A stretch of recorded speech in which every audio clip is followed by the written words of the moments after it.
Acho que agora está gravando, né? Maravilha. Então, gente, sejam bem-vindos a mais uma aula de mecânica clássica, né? Então, só relembrando, quinta-feira passada eu entrei em contato com vocês porque, como a gente tinha combinado, conforme tínhamos combinado com o Caxixe, tá? Ele vai, durante um tempo, dobrar a carga horária de química e para vocês não ficarem sobrecarregados nesse período, a gente vai dar uma aliviadinha, né? No lugar de fazer 4 aulas por semana de física, de mecânica clássica, a gente vai fazer 2 aulas por semana, enquanto o Caxixe faz isso. Depois que o Caxixe acabar o conteúdo dele, se preparem, segurem-se aos seus assentos, que a gente vai fazer 6 aulas de física por semana, né? Então, por enquanto a gente vai dando uma maneirada, mas depois a gente vai intensificar esse ritmo. Mas isso não quer dizer que a gente pode ficar parado, na verdade, né? E existe um pequeno risco, né? Quando a gente faz uma aula de 2 horas por semana, existe o risco de, se a gente não estiver sempre atento ao que as coisas que a gente for passando, a gente pode meio que esquecer o que foi passado na semana passada, tá? Então, o que a gente vai fazer é o seguinte, agora a gente vai, super brevemente, né, vou tentar fazer no máximo 15 minutos, aí, uns 10, 15 minutos, revisar a formulação que a gente tinha feito no final da aula da segunda passada, quando a gente estava tratando sobre coordenadas normal e tangencial. A gente vai fazer exercícios, né, brevemente, rapidinho, exercícios sobre isso, né, ao contrário do como a gente fez com as coordenadas retangulares, eu não vou conseguir fazer tantos exercícios quanto eu tinha feito, né, porque eu preciso toda semana passar alguma coisa nova para vocês, né, para vocês terem coisas novas para irem estudando e digerindo e evoluindo na disciplina, tá? Então a gente vai fazer mais brevemente alguns exercícios, em seguida eu vou passar a descrição em coordenadas polares para vocês, e já vamos também fazer exercícios bem brevemente dessas coordenadas polares, tá? Então esse é o nosso plano para hoje, talvez a gente exceda ali um pouquinho o tempo da aula, mas a ideia é que a gente faça tudo isso na aula de hoje para conseguir avançar, né, e ir adiante no conteúdo, que a minha ideia é a gente não se eternizar no conteúdo de cinemática das partículas, tá bom? Então deixa eu compartilhar minha tela aqui com vocês. Muito bem, então o que a gente tinha visto, né, que quando a gente tinha um movimento para o qual a gente já conhecia as coordenadas, então por algum motivo a trajetória, desculpa, por algum motivo a trajetória já está definida, né, um carro que circula por uma rodovia para a qual a gente já conhece o traçado, por exemplo, ou alguma outra coisa que restringe o movimento de uma determinada partícula a uma trajetória já conhecida. Muitas vezes é interessante a gente fazer essa descrição num outro tipo de coordenadas que não coordenadas XY, tá bom?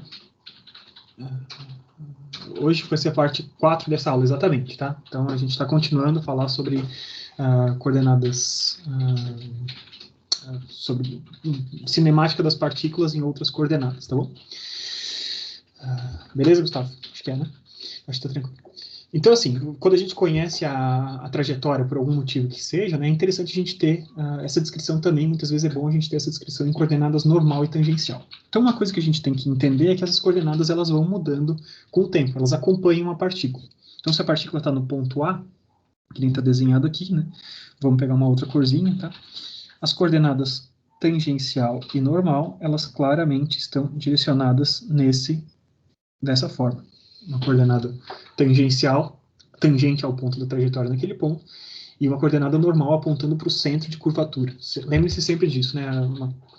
A direção normal não é uma direção normal, é a direção normal que aponta para o centro da curvatura daquela trajetória, tá?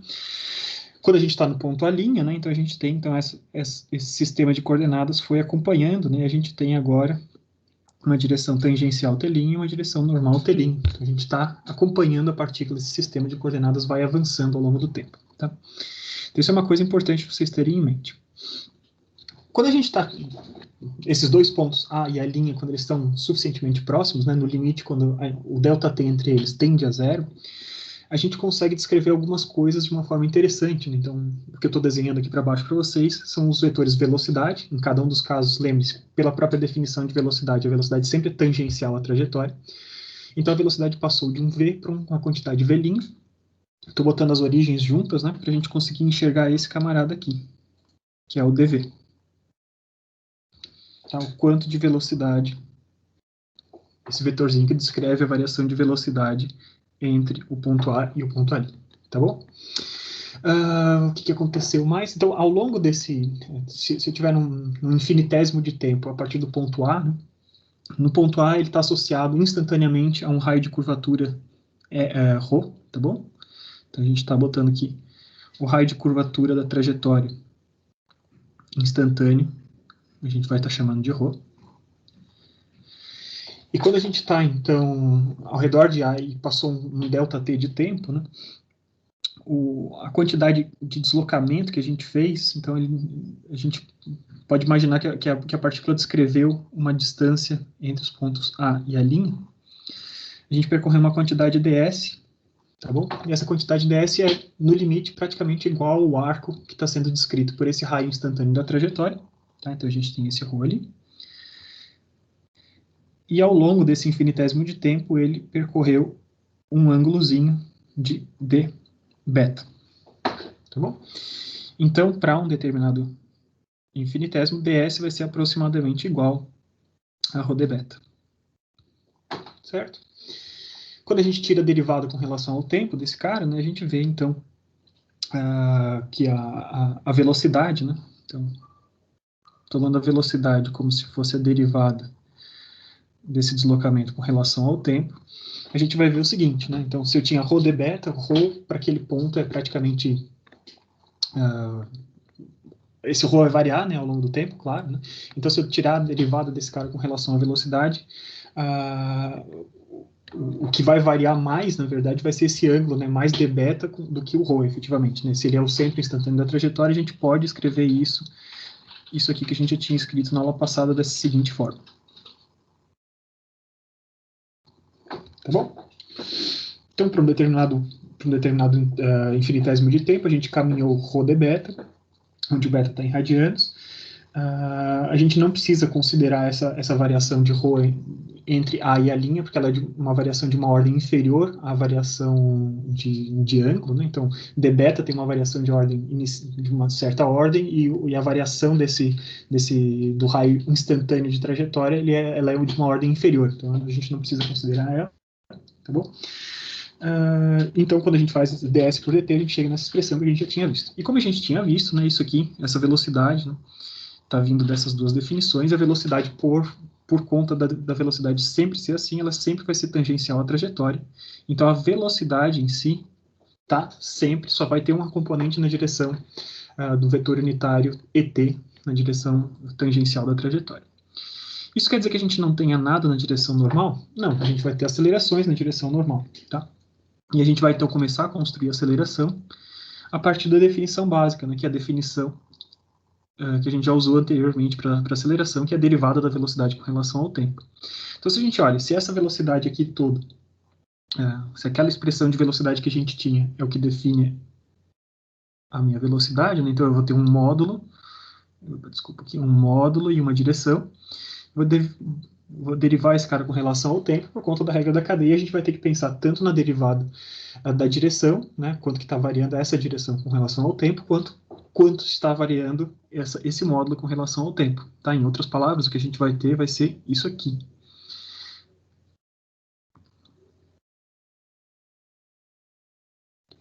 Tá? Estou só fazendo a regra da cadeia, tudo tranquilo. Né?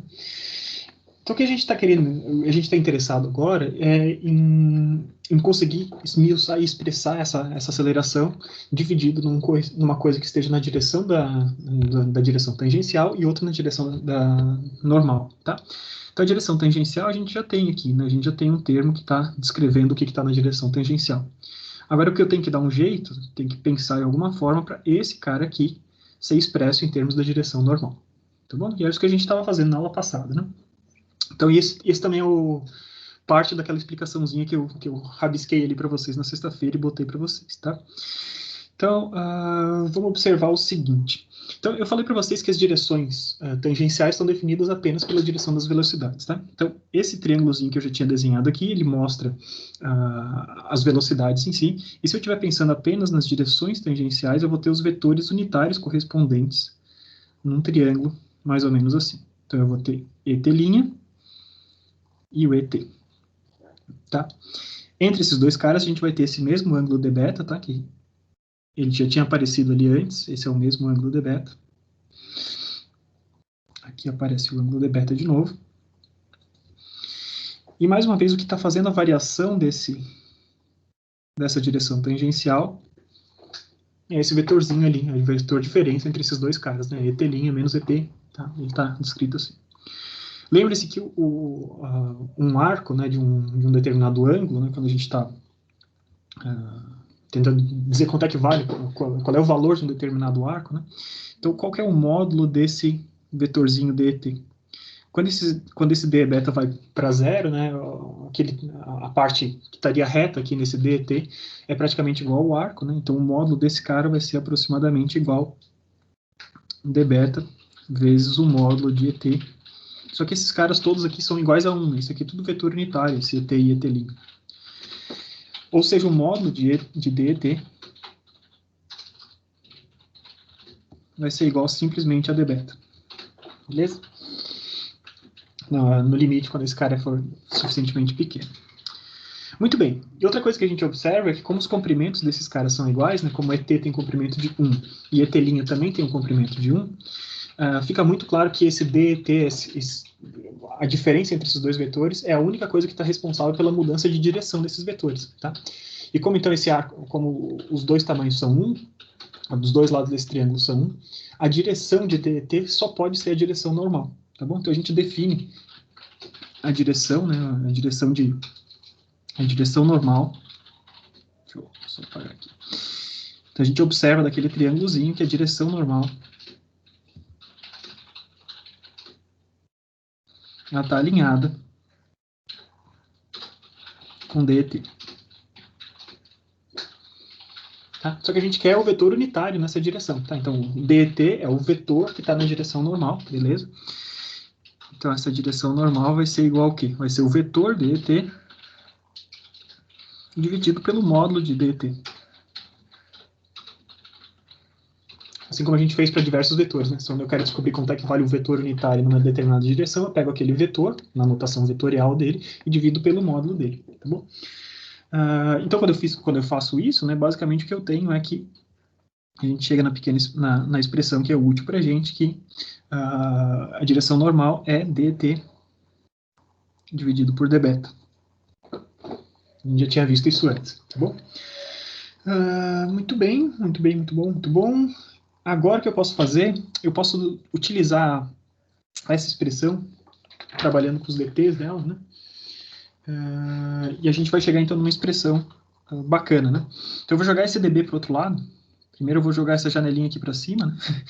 Então o que eu vou fazer? Eu vou jogar o dB para o outro lado, tá? A gente vai continuar ali, tudo em notação diferencial ainda.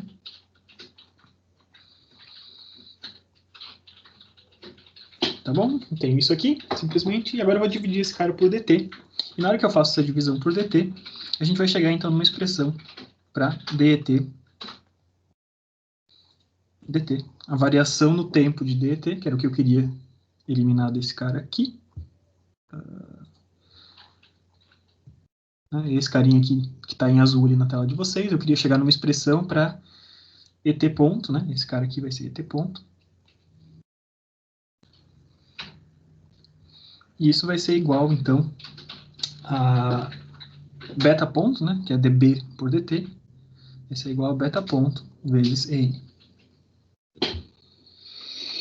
Certo? Então, com essa expressão agora, eu posso voltar lá para cima. Né? Isso aqui eu vou utilizar lá em cima.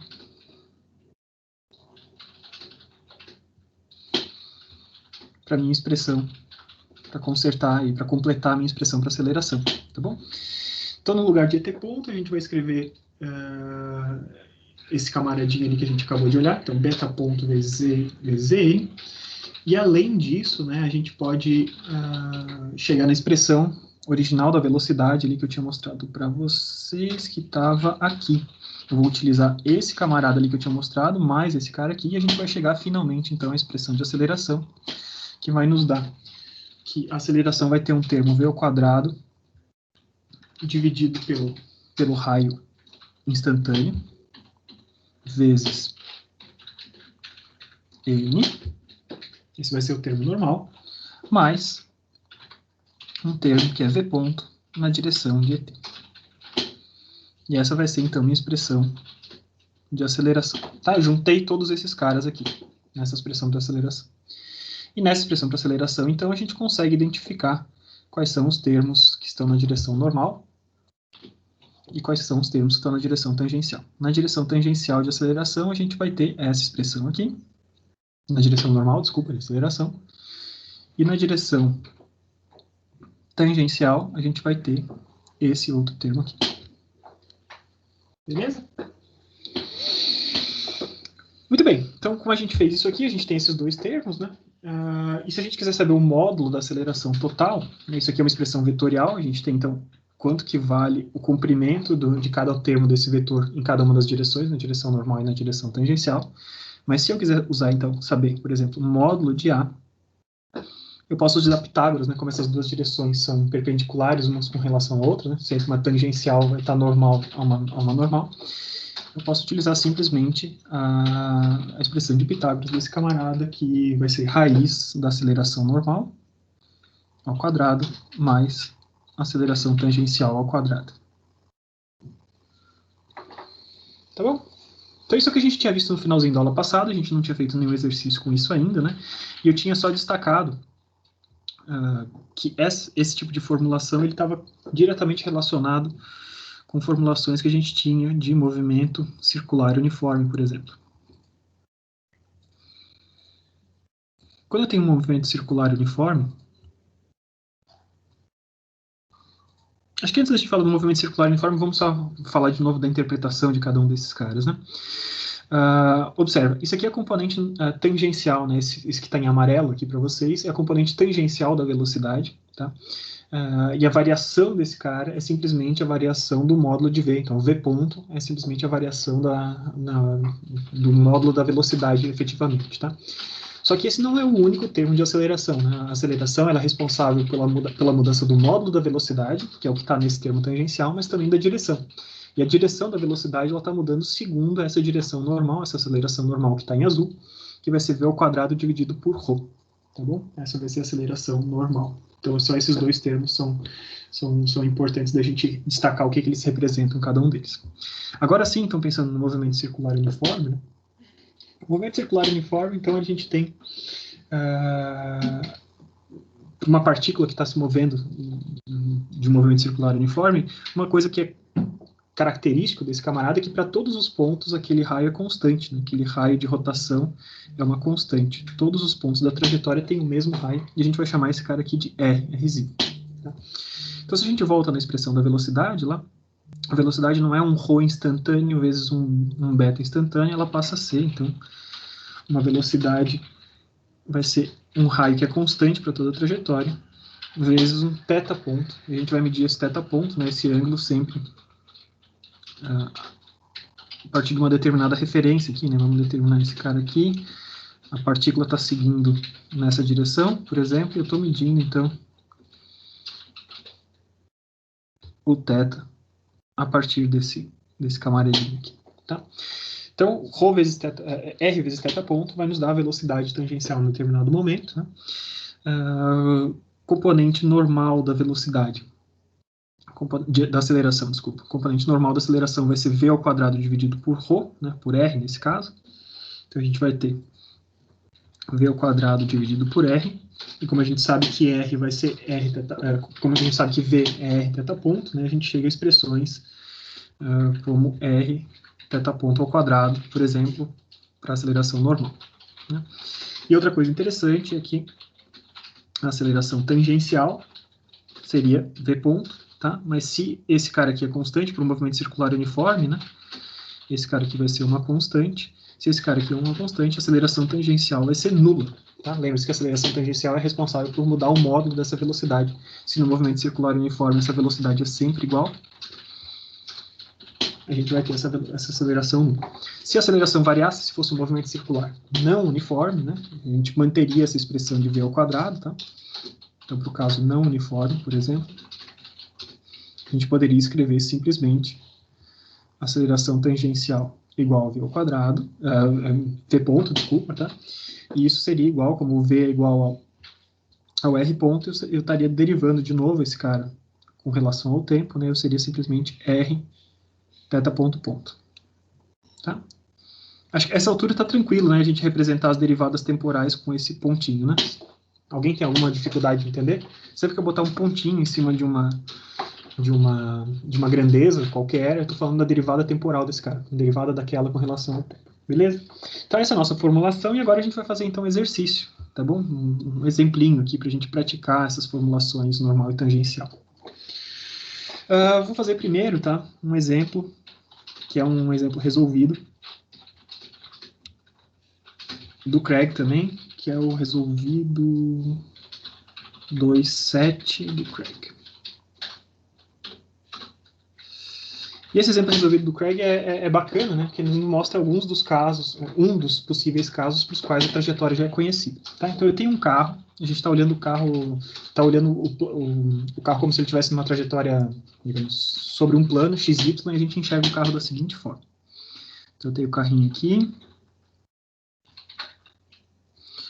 e ele está então numa estrada, ele está chegando numa região de um declive, dessa forma. Ele está enxergando que a estrada vai subir dessa forma, tá bom? Está lá para frente aqui, vamos desenhar um pouquinho melhor. A estrada vai fazer um caminho como esse, tá? Então ele vai passar por 3 pontos característicos aqui. O ponto A, que é o ponto mais baixo da trajetória, o ponto C, que é o ponto mais alto da trajetória, e o ponto B, que é um ponto de inflexão, né? O ponto A ele está com essa curvatura para baixo, o ponto C está ali para cima, e o ponto B é o ponto onde a gente está passando da curvatura para baixo para a curvatura para cima, beleza? Então a gente sabe que ao longo do caminho, esse cara aqui tem 60 metros, esse arquinho aí vale 60 metros também, e no ponto C, outro dado do problema, ele diz que a minha curvatura dessa curva, desse morrinho, quando ele está chegando, ele vale 150 metros, beleza? Então ele está chegando com uma certa velocidade. No ponto A, ele está chegando com 100 km por hora.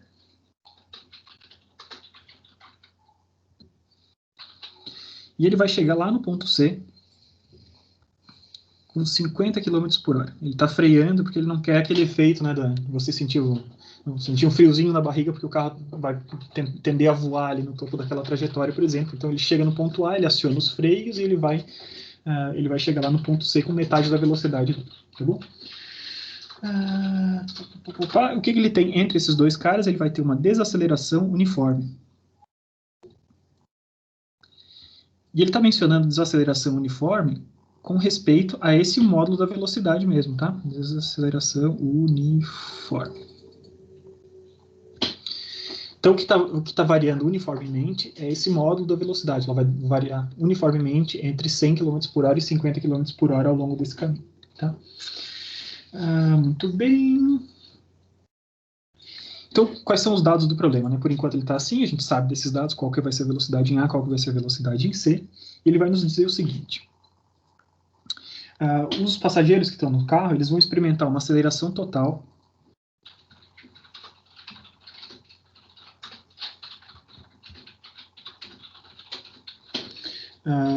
onde no ponto A, quando eles estão no ponto A, eles vão experimentar uma aceleração total de 3 metros por segundo ao quadrado.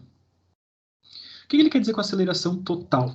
Então lembre-se que no ponto A ele acionou os freios, então eles vão sentir uma desaceleração por conta dos freios que estão acionados, né? Vão tender a ir para frente ali dentro do carro. Mas além disso, por conta do efeito de curvatura, né, ele tem um efeitinho ali de uma força G, entre aspas, que está fazendo eles seguirem essa trajetória que já é conhecida. Tá bom? O formato da pista que já é conhecido.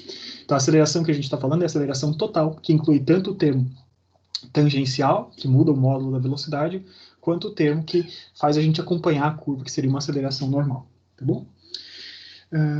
Então tá, eles vão sentir essa aceleração total de 3 metros por segundo, e agora ele quer saber o seguinte, ele quer que a gente calcule, primeiro, qual que é o ρ no ponto A, qual que é o raio de curvatura no ponto A, ele quer saber, letra B, qual que vai ser a aceleração em B,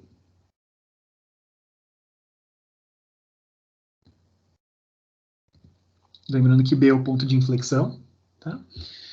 E, finalmente, ele quer saber, na letra C, a aceleração total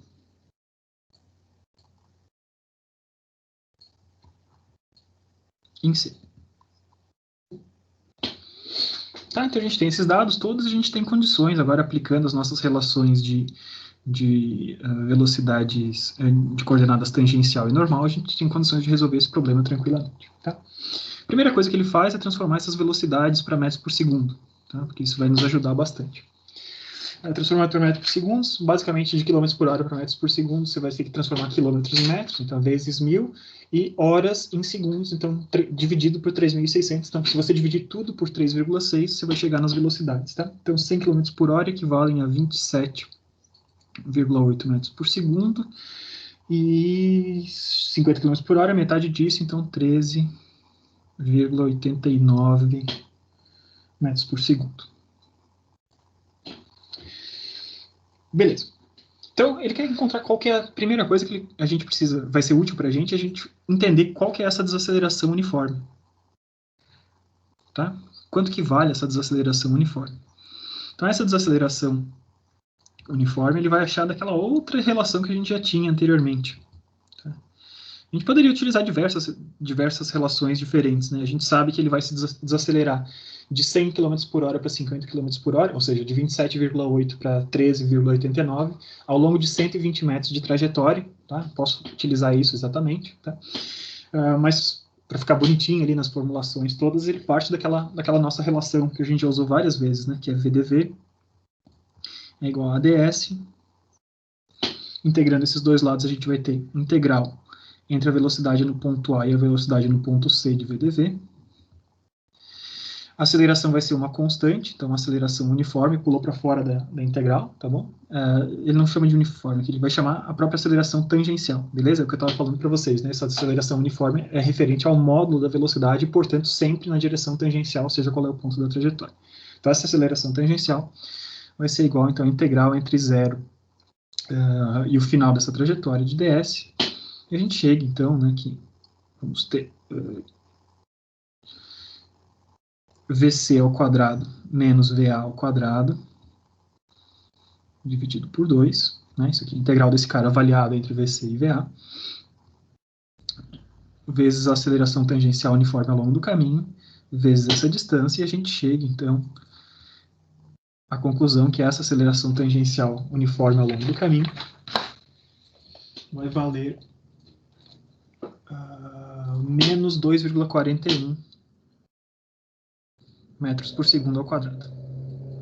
Tá? Só substituir os valores ali em metros por segundo, faz tudo ao quadrado, vocês vão ver que é uma desaceleração, como tinha que ser, e a gente descobre, então, o valor da aceleração uniforme ao longo de todo o caminho. Tranquilo. Então, por enquanto, tudo certo, não estamos fazendo nada de novo, né? Eu só usei a informação de que esse cara tinha uma aceleração uniforme ao longo do tempo. Agora ele quer saber, então, o que está acontecendo em A. Né? Então, primeira pergunta é qual que é o raio de curvatura em A. Bom, em A, vamos desenhar o que está acontecendo ali em A. Né? Em A a gente tem, então, uma velocidade em A que é de 27,8 metros por segundo. Isso aqui na direção tangencial. A partir daquele momento em A, a gente passa a ter uma aceleração tangencial uniforme, que vale 2,41 metros por segundo ao quadrado. E, além disso, a gente vai ter uma aceleração normal. E se a gente retornar lá nas nossas definições, né, a aceleração normal, ela sempre vai ter essa cara, V ao quadrado dividido por ρ.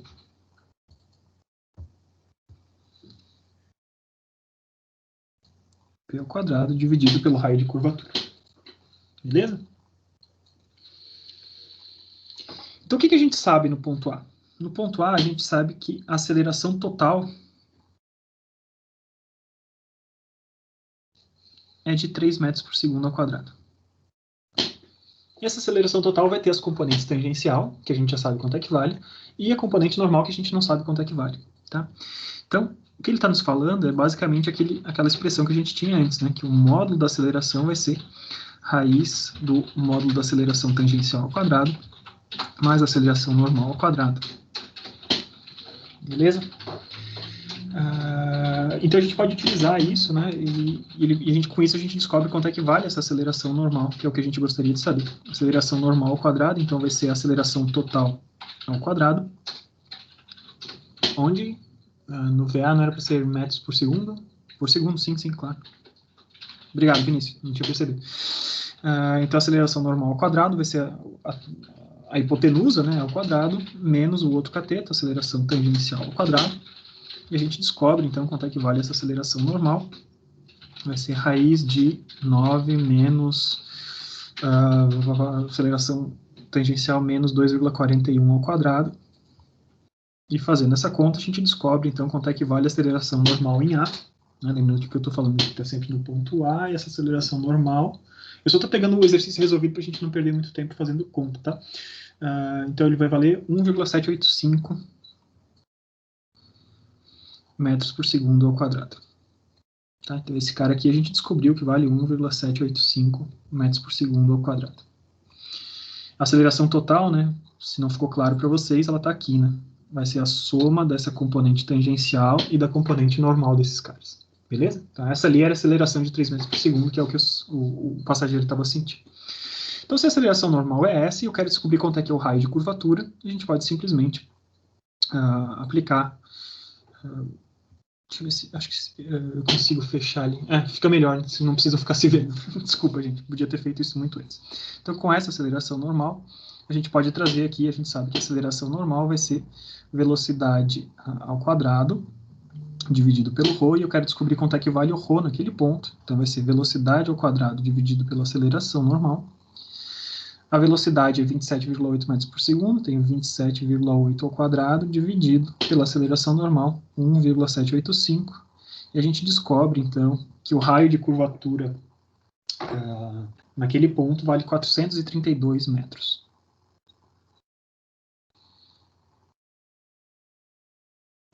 Tá? Então, observe, né? Lembre-se daquela nossa primeira coisa que eu falei quando a gente começou esse capítulo da disciplina, né? Partículas. Precisa ser uma partícula? Estou falando de um carro, é uma coisa que tem uma dimensão bastante grande.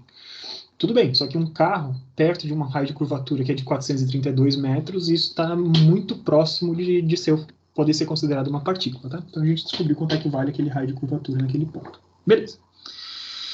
Segunda coisa que ele nos pergunta é qual que vai ser a aceleração em B, tá? Então a gente já sabe quanto é que vai ser. A aceleração tangencial é constante ao longo de todo aquele caminho. A aceleração tangencial vai ser 2,41 metros por segundo ao quadrado. Basicamente, para eu saber qual que é a aceleração em B, eu quero saber quanto é que é a aceleração no ponto B, eu preciso saber a componente, né? Se eu quiser saber o módulo dessa aceleração em B, preciso saber, então, a componente tangencial, mas eu preciso também saber a componente normal ao quadrado. Ora, quem que vai ser a componente normal? Componente normal a gente tinha visto o quê? Que valia V ao quadrado dividido por ρ. Quanto que vale isso em B? B é um ponto de inflexão, tá? Então, no ponto A eu tenho uma curvatura, né, uma boquinha para cima, no ponto C eu tenho essa boquinha para baixo, e o que está fazendo a transição entre esses dois pontos, o B é um ponto de inflexão. Então, no ponto de inflexão, quanto é que vale a curvatura?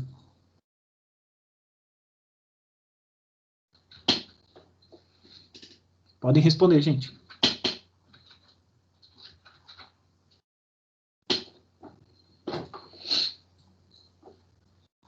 Quanto é que vale o raio de curvatura num ponto de inflexão?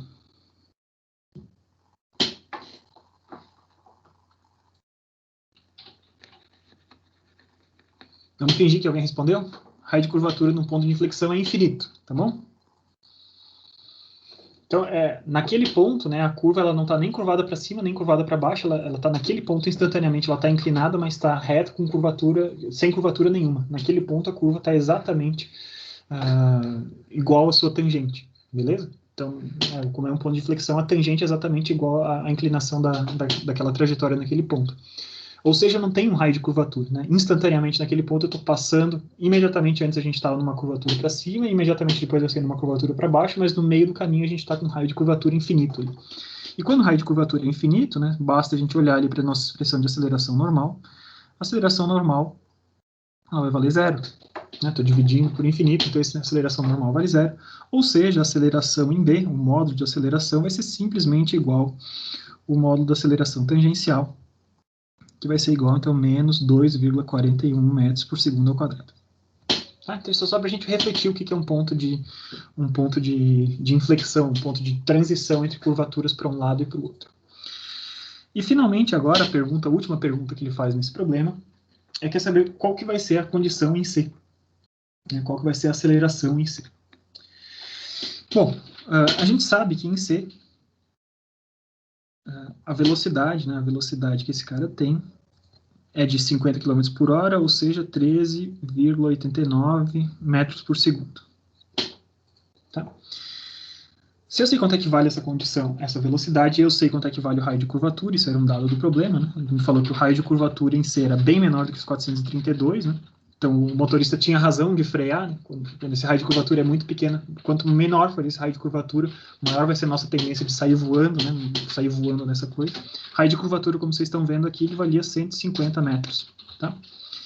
Então, eu sei quanto é que vale a velocidade, sei quanto é que vale o raio de curvatura. Então, quanto é que vale a aceleração normal naquele ponto? A aceleração normal vai ser v ao quadrado dividido por ρ. 13,89 ao quadrado dividido por 150, e a gente descobre que a aceleração normal vale 1,286 metros por segundo ao quadrado. Certo? Ou seja, se a gente quiser uma expressão vetorial, né, expressar vetorialmente a aceleração no ponto C, a gente vai ter o quê? A aceleração vai ser 1,286 na direção normal ao ponto C, menos 2,41 na direção tangencial. Afinal de contas, o freio ainda está acionado naquele ponto. Tá? Se por outro lado eu quiser saber o módulo desse cara, Pitágoras direto, né? Aplica os quadrados desse cara e a gente descobre então que o módulo dele vai ser raiz da aceleração normal ao quadrado mais a aceleração tangencial ao quadrado. E esse cara aqui vai dar 2,73 metros por segundo ao quadrado. Tá bom? Então, observe, né? Se eu tivesse aumentado essa velocidade ainda mais, né, em determinado ponto a gente chegaria próximo, né? Se eu for aumentando essa velocidade bastante, em determinado momento a gente vai reduzindo essa aceleração normal cada vez mais, até um determinado ponto a gente sairia, né, descolaria dessa trajetória, a gente não seguiria a trajetória da pista, efetivamente, a gente descolaria as rodas do carro com relação à pista. Tá? O Vinícius falou que não entendeu por que a curvatura em B é infinita. Vamos lá, Vinícius, vamos desenhar. Tem a pista aqui, né? Então, num determinado ponto, eu tenho esse raiozinho.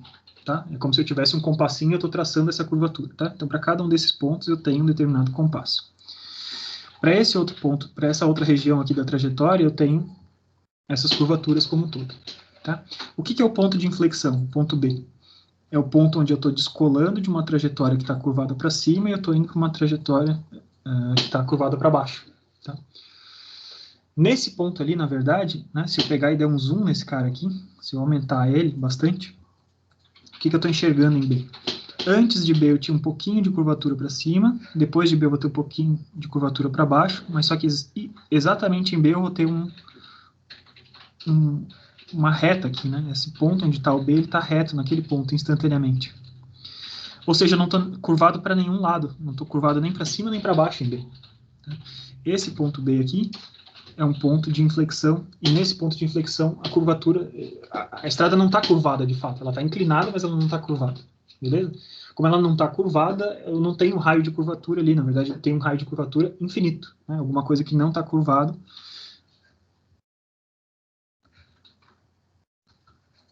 É como se eu tivesse curvado segundo um raio de infinito. Melhorou, Vinícius, a situação? Beleza, maravilha. Tá, então esse foi um exemplinho ali que a gente podia fazer. Tá? Vamos seguir adiante. Fazer um outro exemplo do Craig também. Tá? Não sei se vocês se incomodam, né? Ou a gente pode fazer um exercício já depois. Vamos fazer o exemplinho do Craig e depois eu pulo para um exercício efetivo, um exercício que não esteja resolvido no livro. Tá? Antes da gente pular para o próximo assunto. Então, um outro exemplo aqui. Deixa eu ver.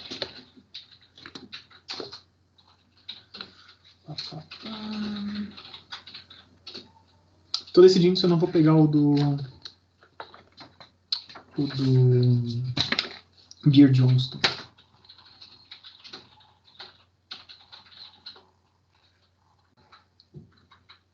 Não, eu vou fazer do Craig mesmo, porque do Beer Johnston está mais interessante a parte que ele vai falar lá dos das coordenadas polares, tá? Então, ainda no Craig, o exemplo 2.8 nos diz o seguinte: eu tenho um determinado foguete, tá? Tem um foguetinho aqui, está viajando, ele está ligado ainda, né? E por conta dele estar ligado, né, ele tem uma geração de um empuxo aqui de 6 metros por segundo ao quadrado. Tá? Empuxo é essa força que você projeta um líquido com uma pressão para trás, o líquido te empurra para frente, isso que a gente chama de empuxo. Tá bom? Então, por conta da propulsão desse foguete, ele tem, então, um empuxo na direção horizontal de 6 metros por segundo ao quadrado. Tá? Além disso, então, ele está sendo acelerado pela gravidade, né? Claro. Então, a gravidade é de 9,81 metros por segundo ao quadrado, em direção negativa, tá? Ah, desculpa, é um foguete de alta altitude, foi mal. Então, naquela altitude, lá onde ele está, a gravidade é bem menor do que 9, então, do que 9,8, ela vale 9 metros por segundo ao quadrado, apontados para baixo, beleza? Tá bom. Então, no instante que a gente está considerando esse foguete, né, a gente, olhando de lado, se a gente estivesse de longe, o que a gente estava enxergando é que a trajetória dele, ela estaria inclinada, tá? Existe 15 graus entre a horizontal e a trajetória. Ele está seguindo essa trajetória tracejada, tá? Então, a velocidade dele, né, tangente àquele ponto, claro, né? A velocidade, nesse momento, é de 20 vezes 10 ao cubo quilômetros por hora. Tá bom? Então, essas são as informações que a gente tem, tá, sobre o nosso problema.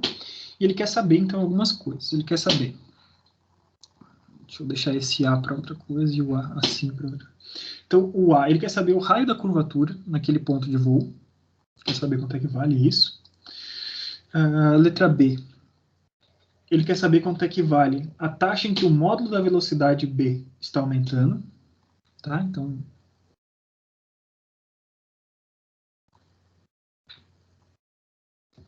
quanto aumenta o módulo de V? Ele quer saber isso.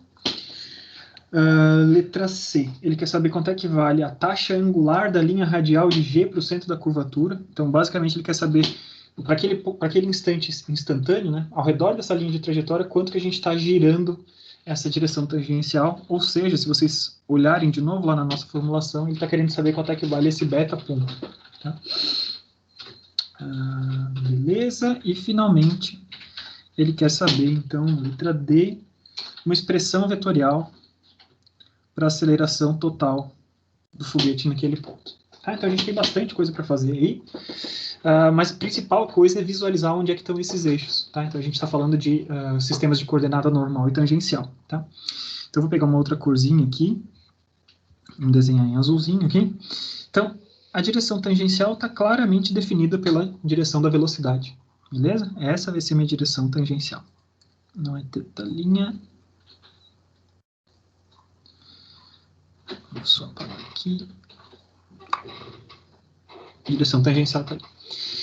E a direção normal é a direção normal, essa direção tangencial, apontando para dentro, para o centro dessa trajetória. Tá? Então a gente tem a direção normal, está apontada para o lado de cá. Beleza? Além disso, a gente tem então algumas coisas, né? A gente tem que observar algumas coisas nesse triângulo. A gente tem então a aceleração horizontal de 6 metros por segundo, faz um ângulo de 15 graus com relação a essa velocidade tangencial. Então, fica fácil da gente ver, né, como a gente tem, entre esses dois caras ali, a gente tem 15 graus, fica fácil que a gente vai ter que ver, fica fácil de ver, desculpa, que a gente vai ter 15 graus também entre a normal e a gravidade. Tá bom? Basicamente, o que a gente tinha? A gente tinha duas coisas que estavam perpendiculares e eu rotacionei elas um pouquinho para 15 graus. Então, duas coisas que estavam perpendiculares, se a gente tem mais duas coisas que estão perpendiculares, a gente tem o mesmo ângulo entre a horizontal e a horizontal nova e a vertical antiga e a vertical nova, beleza? Então tá, rotacionei desse cara, e eu quero saber, então, quanto é que vale, para esse pontinho aqui, quanto é que vale o ρ, no ponto A, no instante A, por exemplo, e quanto é que a gente vai tá girando ao redor desse cara com beta ponto na letra C, tá? Só um exemplo de coisas que a gente tem. Bom, com esses dois sistemas de coordenadas desenhados, tá? A gente começa a traçar algumas coisas. Vamos tentar descobrir quanto é que vale a componente normal e quanto é que vale a componente tangencial com relação a esses eixos. A gente não tem isso ainda, né? A gente tem uma aceleração que está na horizontal, uma aceleração que está na vertical, e a gente quer saber agora, estamos interessados em descobrir quanto é que vale essas componentes normal e tangencial com relação a esses eixos instantâneos naquele ponto da trajetória, tá? Então, para esse ponto específico, Vinícius, a gente só está olhando para esse ponto da trajetória, tá? Para esse ponto específico, ele vai valer 9 metros por segundo. A única coisa que a gente está considerando nesse problema é 9 metros por segundo. Mas sim, a velocidade, ela vai, né, se a gente saísse dessa altíssima altitude e fosse se aproximando da Terra, cada vez mais a gente aumentaria esse valor de aceleração, tá? Progrediria até 9,81 quando a gente está na superfície da Terra. Então a gente precisa saber quanto é que vale essas componentes normal e tangencial. E basicamente o que a gente está fazendo aqui, deixa eu ver se eu consigo desenhar isso de uma forma melhor. Eu acho que eu vou seguir a dica aqui do próprio Craig e vou desenhar essas coisas, as componentes de aceleração sozinhas aqui, tá? Então tem essa aceleração de 6 metros por segundo, essa outra aceleração de 9, e eu tenho que decompor elas nesses eixos tangencial e normal. Então perceba que essas duas coisas agem sobre o foguete. A propulsão dele, empurrando ele para a direita, e a aceleração puxando ele para baixo, e a gravidade puxando ele para baixo, tá? Na hora que eu for decompor esses caras nos novos eixos, né, lembrem-se lá de álgebra linear, eu estou girando essa base e vou ter a contribuição dos dois caras nas duas direções, tá? Então, eu preciso saber o quê? Eu preciso decompor esse carinha para cá. Eu quero saber quanto é que vale, vamos desenhar tudo isso em cores, tá? Vai ficar mais fácil de vocês enxergarem. Então, se esse cara aqui era o empuxo, a contribuição do empuxo na direção tangencial à trajetória vai ser esse camaradinho aqui. Beleza? Além disso, a contribuição de empuxo na direção normal à trajetória está apontando para o outro lado. Eu vou ter esse outro camaradinho aqui. Da mesma forma, se eu olhar para outra componente, vamos desenhar em laranja agora, tá? Se esse aqui é a componente da gravidade, com relação ao eixo normal, a minha decomposição está aqui. E com relação ao eixo tangencial, a minha decomposição me mostra que eu tenho uma contribuição nesse sentido. Beleza? Tranquilo? E a gente conhece os ângulos, né, os principais ângulos envolvidos nesse cara, né? A gente tem 15 graus aqui e 15 graus aqui. Tá? Com isso, eu consigo definir exatamente quem são os componentes. Tá? Então vamos lá, na direção tangencial, na direção normal. Vamos escrever na direção normal primeiro. Tá? Na direção normal a gente vai ter o quê? A gente vai ter então a gravidade, a aceleração da gravidade G, vezes quem? Olhe para esse triângulozinho aqui embaixo, tá? Esse triângulo que está ali na direção normal. Eu quero saber o cateto adjacente ao ângulo de 15 graus, tá bom? Então eu vou ter a hipotenusa, que é G, vezes cosseno de 15 graus. Está apontando na direção do centro da trajetória. Mas observe que eu também tenho uma componentezinha aqui, que é devida da aceleração do empuxo, né? Se o empuxo está empurrando para o outro lado. Então, se ele está empurrando para o outro lado, ele está na direção negativa. E quanto é que vale esse camarada? Vale o empuxo, né? Que vale 6. Vamos chamar esse cara aqui de E, tá? Então, ele vale o empuxo vezes quem? Ele é o cateto oposto ao ângulo de 15 graus nesse outro triângulozinho lá em cima.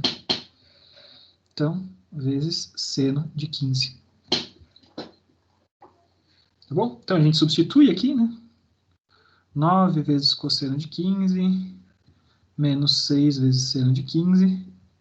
E a gente chega, então, que esse cara vale 7,14 metros por segundo ao quadrado. Seguindo o mesmo raciocínio, agora a gente vai ver o que está acontecendo na direção tangencial. A aceleração tangencial, então a gente vai ver tudo que está sobre essa linhazinha inclinada ali com relação à horizontal. A gente vai ter, então, uma componente que é devida à gravidade de novo, né? A gente tem aquele pedacinho amarelo pequenininho ali, e agora ele é o cateto oposto àquele primeiro ângulo de 15 graus, então tem G vezes seno de 15. está apontando para a direita, do jeito que a gente gostaria, né, para o lado positivo, então não preciso trocar o sinal. E além disso, eu tenho também nessa mesma direção a componente do empuxo adjacente ao outro ângulo de 15. Substituo todo mundo, 9 vezes seno de 15, mais 6 vezes cosseno de 15. A gente chega à conclusão que essa aceleração tangencial vale 8,12 metros por segundo ao quadrado. Tá? Só decompus esses caras. Eu tinha coisas que estavam mais naturalmente representadas em coordenadas retangulares x e y, mas não é isso que eu quero saber. Eu estou querendo saber o que está acontecendo com relação às coordenadas tangencial e normal naquele ponto. Beleza. Então, com essa informação em mãos, a gente pode calcular o raio da trajetória. Como é que eu calculo o raio da trajetória? É só lembrar da minha expressão da aceleração normal. A gente sabe que a aceleração normal vai ser v ao quadrado dividido por ρ, por exemplo. Tá? Então, eu pego essa velocidade ao quadrado, tem que estar transformando esse cara para metros por segundo. Tá? Ele está em quilômetros por hora, ele está 20 vezes 10 ao cubo quilômetros por hora, então eu vou dividir esse cara por 3,6. Tudo isso aqui vai ser ao quadrado. Tá? Isso aqui é a velocidade ao quadrado, dividido pelo ρ. E essa aceleração normal a gente sabe que vale 7,15, tá? Então o ρ vai ser essa continha ali toda. 20 vezes 10 ao cubo, dividido por 3,6, tudo isso ao quadrado, dividido por 7,15. E a gente chega à conclusão que o raio de curvatura naquele ponto vai valer 4,32 vezes 10 na sexta metros. Naquele ponto da trajetória, esse que é o raio de curvatura. Tá bom? Letra B. Ele quer saber, então, qual que é a taxa de aumento, né? Quanto que está aumentando, taxa de aumento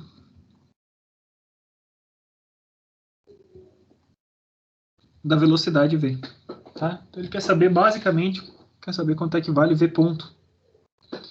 Aí lembre-se que v ponto, né, a variação da velocidade na direção tangencial, a velocidade sempre está na direção tangencial. A variação da velocidade na direção tangencial, né, v ponto vai ser igual a aceleração tangencial, só vocês voltarem lá na formulação original, tá? Então, basicamente, é só pegar o valor que eu acabei de calcular para aceleração tangencial, isso aqui vai valer 8,12 metros por segundo ao quadrado. Letra C, ele quer saber qual que é a taxa angular da linha GC, né, quer saber quanto é que vale beta ponto. Esse nome é meio esquisito, taxa angular, não sei das coisas. O que a gente está falando? Para cada ponto da trajetória, a gente falou que para esse tipo de coordenada é como se eu tivesse um raio de curvatura, e se eu pegar um infinitésimo é como se eu estivesse pegando esse raio de curvatura e girando ao redor desse raio de curvatura de uma certa razão de ângulo, né? Como se eu estivesse girando um pouquinho. Tá? E essa rotaçãozinha de ângulo angular instantânea vale beta ponto. Ele quer saber quanto é que vale beta ponto, simplesmente. Tá? Se vocês olharem lá da nossa definição de velocidade, vocês vão ver que velocidade é simplesmente ρ vezes beta ponto. Agora a gente sabe quanto é que vale ρ, né? A gente achou que vale 4,32 vezes 10 na sexta. Substitui esses caras, tá? E a gente descobre, então, que beta ponto vai valer v dividido por ρ. Velocidade era os 20 vezes 10 ao cubo, quilômetros por hora, dividido por 3,6. Tudo isso dividido por 4,32 vezes 10 na sexta. Tá? Então, vocês vão descobrir, então, que beta ponto vai valer 12,85 vezes 10 na menos 4 radianos por segundo.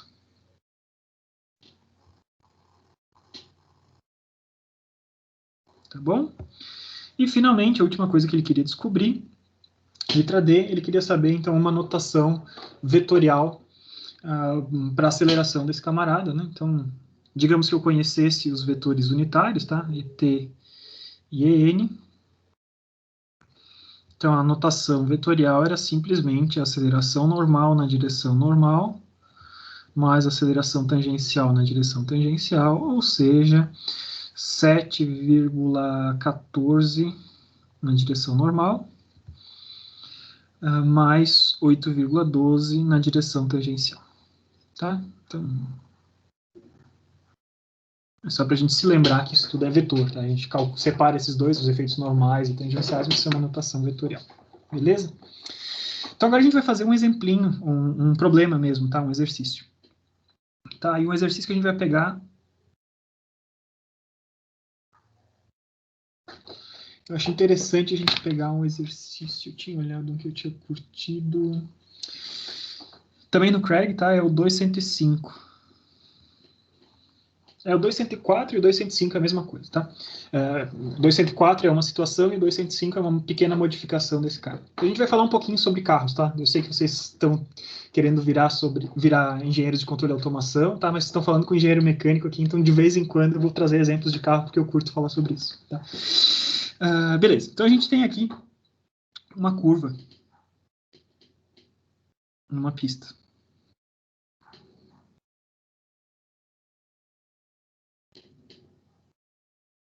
Tá bom? Então a gente tem duas pistas aqui, a pista de dentro e a pista de fora, e eu tenho dois carros que vão fazer essa curva. Tá? Então eu tenho um carrinho que está em A, outro carrinho que está em B, eles vão fazer essa curva. O raio que define o ponto A tem 72 metros, e o que define o ponto B tem 88 metros. Beleza?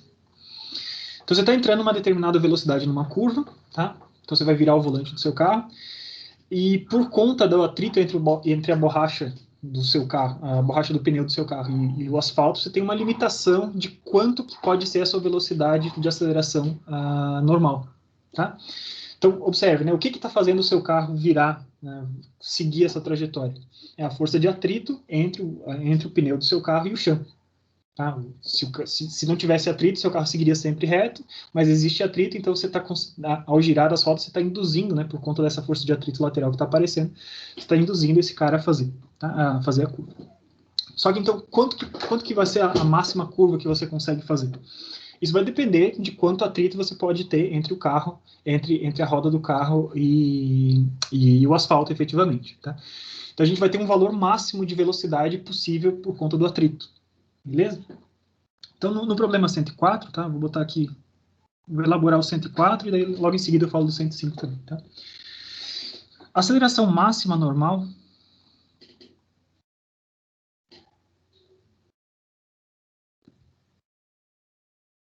por conta do atrito vai ser igual a 0,9 G. Isso vai nos dar a ocasião também de tratar de velocidades nessa unidade, né, que muitas vezes a gente vê isso para diversas coisas, são 5G de aceleração, 15G, não sei o que, tá? Então 0,9 G. Então se esses dois carros entram na curva na máxima velocidade possível para aquele raio de curvatura, tá? Então os dois vão tender a utilizar essa mesma aceleração normal, beleza? O que está mudando para esses caras, né? Então, o raio de curvatura da curva é diferente para os dois, né? Tem um raio menor e um raio maior, beleza? A gente sabe que a aceleração normal, a gente tinha visto na nossa formulação, que a aceleração normal era a velocidade ao quadrado dividido por ρ. Tá? Então, para os dois carros, qual velocidade que eles podem utilizar para fazer a curva muda.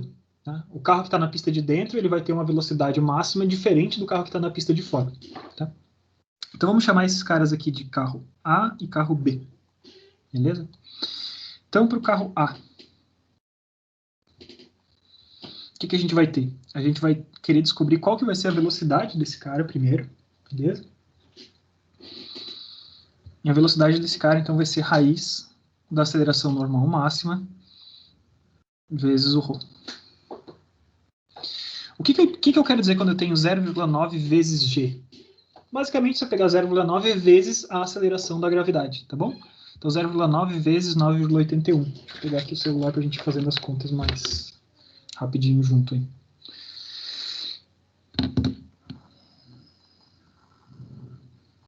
Vamos lá. Calculadora.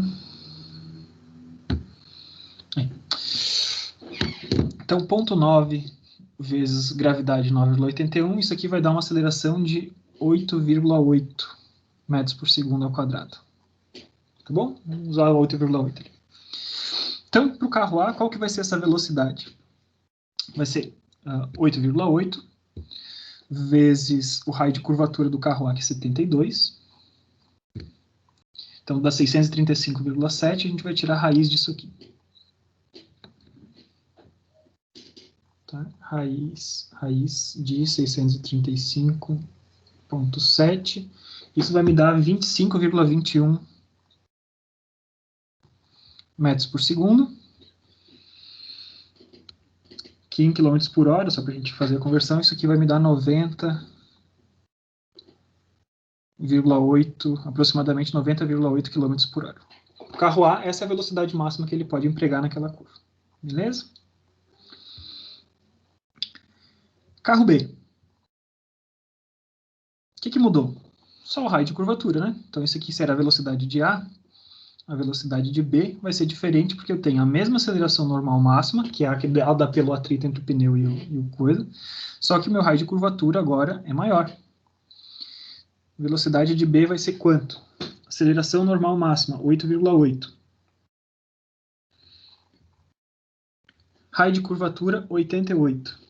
Isso vai dar 774, tá? Então, 774,4 e a gente vai tirar a raiz disso aqui tudo, tá? Então, raiz de 774,4 vai me dar 27,82 metros, né? 83, desculpa, metros por segundo. Isso aqui, vezes 3,6, vai me dar 100,2 km por hora. Tá bom? Então, faz sentido isso, né? Então, o carro que está com um raio de curvatura maior, ele pode entrar com uma velocidade maior, porque a aceleração normal, por conta do raio ser maior, ela vai ser, apesar de ter a mesma aceleração normal dada pelos pneus, eu consigo estar trabalhando com uma velocidade normal, maior, tá? Então, sei as diferenças de velocidades, né? Mas a pergunta do problema é outra. A pergunta do problema vai usar essa informação, sim, né? Eu preciso dessa informação para saber qual que é a velocidade, eles vão manter essa velocidade ao longo de toda a curva, mas ele quer saber o que acontece quando os carros, na verdade, qual que é a distância, né,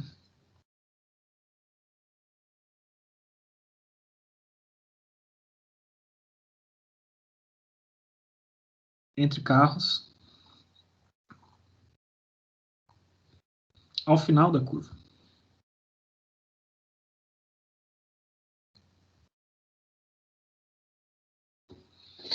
E esse é um problema interessante, né, que você está pensando. O carro de fora, ele tem uma velocidade, ele pode entrar com uma velocidade maior, só que ele também percorre uma distância maior, né? Então, qual é a distância que esses caras percorrem, né? O carro A percorre quanto? Qual é o comprimento do arco que o carro A percorre? A gente sempre pode pegar o raio vezes o ângulo, né? E essa curva é uma curva de metade de uma circunferência, tá? Então, é π sobre 2. Desculpa, π, tá? Ele tem π de ângulo entre esses caras, tá? Então, quanto é que foi a distância que o carro A percorreu? Vai ser ρ de A vezes π. Essa distância que o carro A percorreu, então, vai valer... Deixa eu fazer aqui rapidinho. Distância, raio do carro A é 72 vezes π. Ele percorreu 226,2 metros. Quanto que o carro B percorreu? Ele percorreu o raio de curvatura de B vezes π. Então, no lugar de 72, a gente põe 88.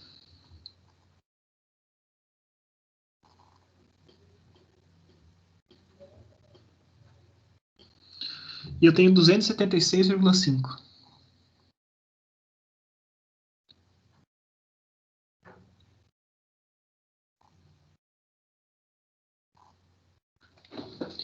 Então, qual carro que chega ao final da curva mais rápido? Agora a gente tem que descobrir, né, qual é que é o carro que vai chegar ao final da curva mais rápido. Então, observe, ele tá trafegando, né, em curva, beleza, mas eu sei qual é o comprimento do arco que ele fez esse arco com uma velocidade tangencial constante, ele está o tempo inteiro nessa velocidade, tá? Então, nesse caso, né, só para esse tipo de circunstância, né, eu posso fazer bem simplificado aqui o que está acontecendo, né, no carro A. O tempo que ele leva para concluir essa curva, basicamente vai ser o quê?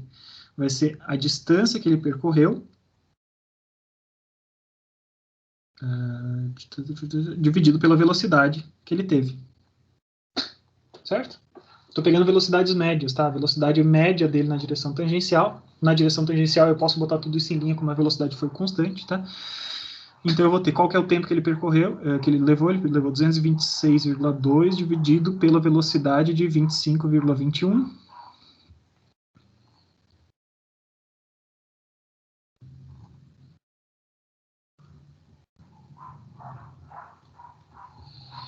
Ele me demorou 8,97 segundos. É o tempo de A. E o carro B.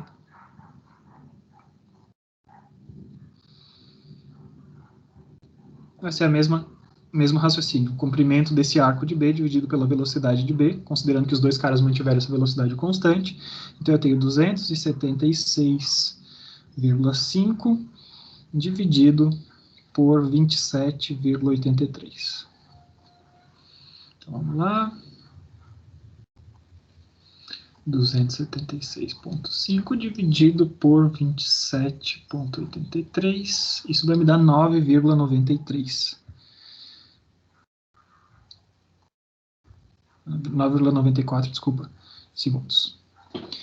Então observe, né, o carro de fora foi com uma velocidade maior, só que como ele percorreu a distância maior, ainda assim ele chegou depois no final da curva, tá? Então, isso aqui era o problema associado ao problema 204, tá? O que acontece no problema 205? No problema 205 ele nos diz o seguinte: agora os dois carrinhos, se a gente olhasse de trás, né, vamos mudar essa curva um pouquinho. O carro A está fazendo a curva aqui nessa parte de baixo, carro A, só que o carro B ele já está fazendo a curva numa parte da estrada que está inclinada.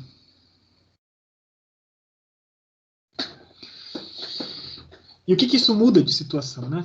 Muda que agora a gente tem uma componentezinha do peso do carro que aumenta a normal que ele faz com relação ao piso, né? E ele pode ter uma aceleração normal um pouquinho maior com relação àquele plano que a gente estava enxergando, tá? Então agora para esse camarada aqui, a aceleração normal de A ele segue sendo 0,9 g. Só que para a aceleração normal nova para o B, tá? Vamos botar isso aqui para o B, então um superíndice aqui em cima. Aceleração nova para o B, agora ela aumentou e ela vale 1,12 g.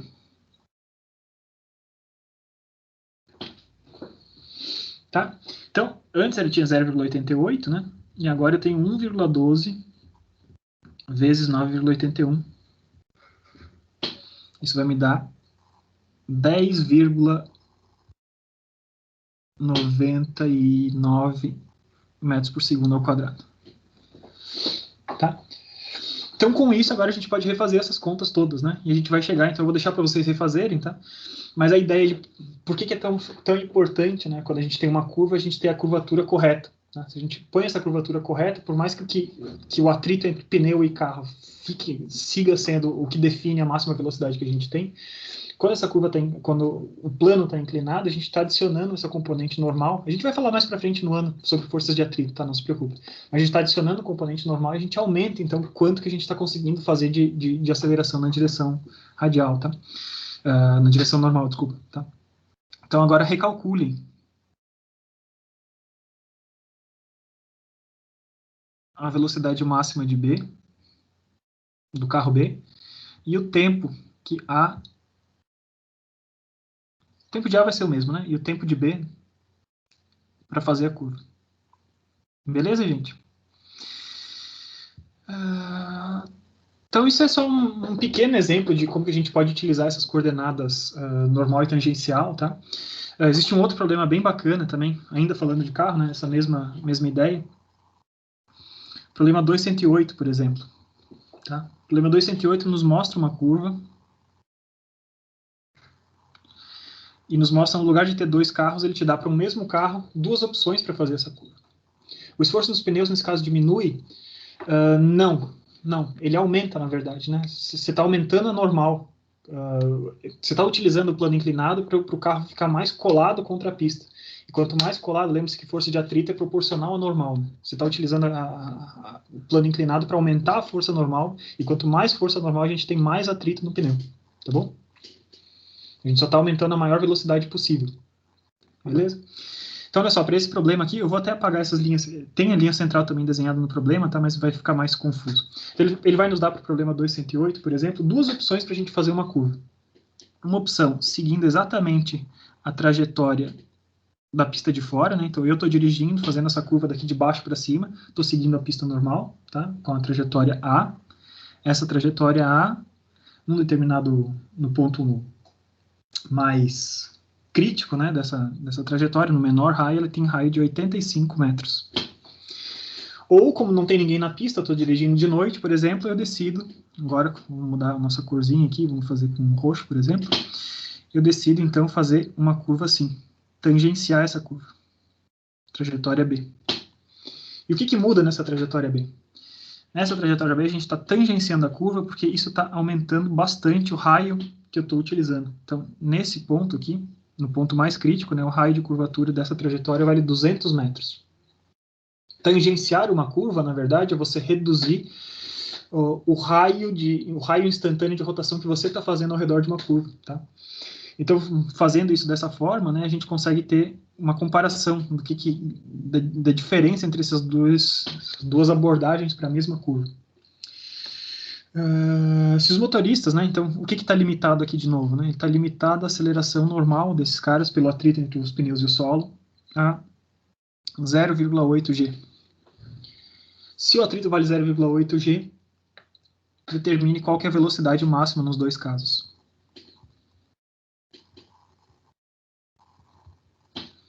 Tá?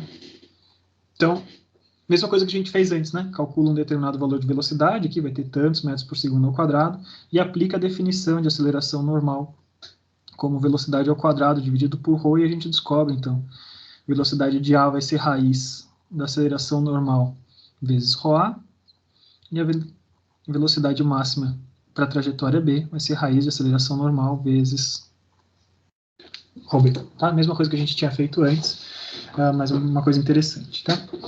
Tem vários outros problemas aqui, tá? Ele fala um outro problema interessante, que eu até vou botar na lista para vocês, mas já vou comentar sobre ele aqui agora, tá? É o problema 213. 213, desculpa. 213, estou viajando, né? Voltei lá para o começo do capítulo. Problema 213, então, imagina que você tem uma estação espacial, tá? Que vai estar circulando ali, está em órbita na Terra, só que você quer simular, né? Não sei se vocês sabem, os astronautas, eles ficam ali flutuando, né, no espaço e tal, e eles ficam vivendo em gravidade zero e tal, e isso causa vários problemas, né? Atrofia de músculos, tem um monte de coisas que complicam por a gente não estar o tempo inteiro resistindo à gravidade que nos puxa para baixo, né? Então imagina que a gente esteja projetando uma estação espacial, né, em forma de um toroide, assim, né, de um aro, assim, basicamente. E ao longo dessa estação espacial, né, a gente vai ter as pessoas caminhando basicamente no chão aqui, ó. Eu tenho pessoinhas caminhando aqui no chão. O chão está inclinado. Por quê? Porque eu vou fazer com que essa estação ela gire ao redor de si mesma. Tá? Eu vou ter uma determinada velocidade de rotação, um teta-ponto, por exemplo. Tá? Isso vai fazer, então, que por conta da força centrífuga, né, essas pessoas se colem ao solo, né, e num determinado momento, o que elas vão sentir, efetivamente, né, o que eu estou tentando simular é simular o efeito da gravidade. Simular G igual a 9,81 metros por segundo ao quadrado. Então, quanto que tem que ser essa velocidade de rotação? Se a gente conhecer quanto é que vale o raio desse cara, tá? O raiozão dele, tá? Quanto que vai ter que ser esse cara para a gente simular isso aqui? São coisas que a gente consegue responder a partir dessas formulações que a gente acabou de mostrar, né, de tangencial e normal. Né? Se a minha aceleração normal, que mantém esse cara fixo, tem que ser igual a 9,81, a gente consegue associar isso com o teta-ponto, né, quanto que a gente consegue fazer. Tá? Então, isso vai estar no problema de vocês lá, a gente pode discutir isso mais para frente. Só que como a gente já está levemente adiantado na hora, eu gostaria da gente passar para o tema seguinte. Tá? Eu não posso passar mais uma semana sem ter abordado as coordenadas polares também. Beleza, gente? A gente vai ter exercícios e a gente vai ter ocasiões para a gente tirar dúvidas, tá? Mas agora a gente vai pular adiante para as coordenadas polares. Ficou alguma dúvida sobre algum desses exercícios? Sobre como que a gente poderia abordar esses exercícios? Peço que vocês falem comigo, tá? Porque eu estou escrevendo aqui, não estou olhando para a tela. Tranquilo? Todo mundo acompanhando? Então tá. Então, né, vou interpretar o silêncio como se fosse, se fosse vocês concordando que está tudo tranquilo, tá? Então, um outro caso para a gente descrever movimentos curvilíneos planos, né, um movimento que está acontecendo num plano, tem uma partícula que está descrevendo uma trajetória qualquer, tá? É utilizar coordenadas polares. Quando que esse tipo de coordenada é útil, tá? Há controvérsias, tá? A gente poderia pensar, por exemplo, poderia dizer que é bastante útil quando a gente tem claramente um ponto de referência a partir do qual a gente está medindo um raio, né, uma distância até alguma coisa, tá? A gente poderia pensar que se existe alguma coisa na trajetória que restringe ele a seguir uma trajetória circular já bem definida, né, um movimento circular uniforme, por exemplo, a gente vai ver que a gente consegue expressar um movimento circular uniforme também a partir de coordenadas polares, não apenas a partir das coordenadas normal e tangencial, como a gente acabou de mostrar. Tá? Então a gente tem utilidades específicas para esse tipo de coisa. Tá? Eu não sou o maior fã do mundo de descrição em coordenadas polares, mas de fato elas são úteis para algumas coisas. Tá? E é importante vocês conhecerem, né? E vocês já têm as ferramentas necessárias para conhecer. Então a gente vai passar um tempinho agora, né, passar de agora até o final oficial da aula, 5:10 ali, falando sobre isso, e eu vou resolver daí um breve problema também do Craig, para ilustrar como é que essas coisas funcionam, tá? Mas eu já adianto para vocês que a gente não vai se aprofundar muito dedicadamente na descrição de movimentos em coordenadas polares. É importante eu mencionar para vocês, faz parte do conteúdo de vocês, mas a gente não precisa virar grandes especialistas disso nesse momento, tá? Então, basicamente, o que diz uma coordenada polar, né? Vocês devem se lembrar lá de cálculo, né? Então, uma coordenada polar vai dizer que a gente vai descrever a posição de alguma coisa a partir de um raio, né?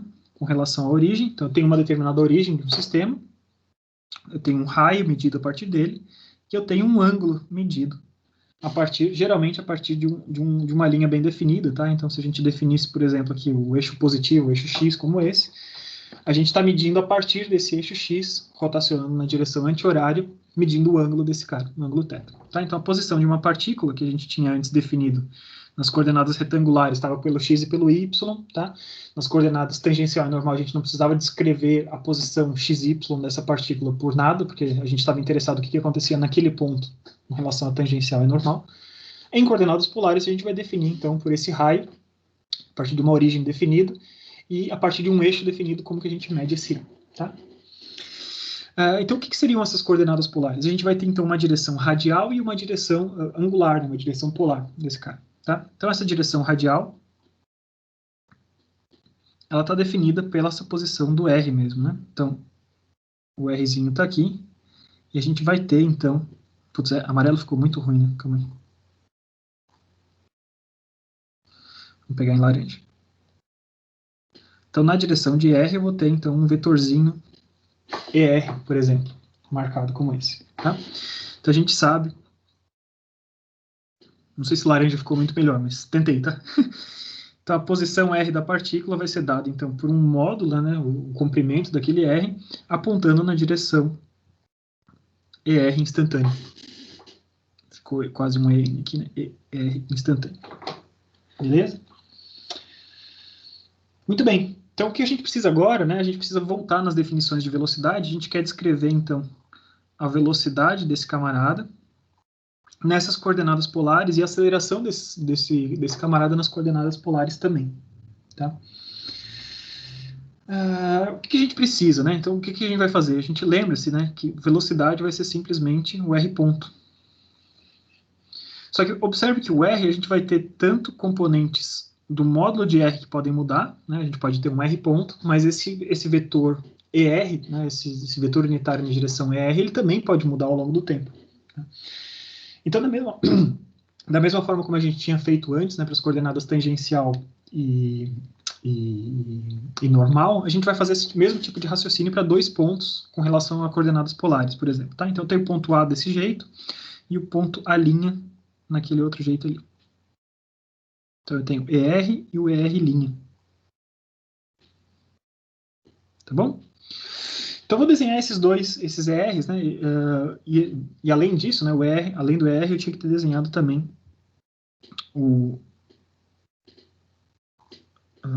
calma aí, tem que estar na direção... O ER está nessa e o θ tem que estar na direção positiva do ângulo. Então, o Eθ está aqui. E para esse cara aqui, direção positiva vai estar ali. Tá? O R' está aqui. E o Eθ' está ali. Agora vamos trazer só esses vetores unitários, né, e vamos desenhar só eles, né, no mesmo lugar. Vai ficar mais fácil da gente enxergar o que está acontecendo. Tá? Então vamos lá, o que a gente tinha? Deixa eu jogar um pouquinho para baixo aqui. Eu tinha uma direção ER. Perpendicular a ela, eu tinha uma direção Eθ.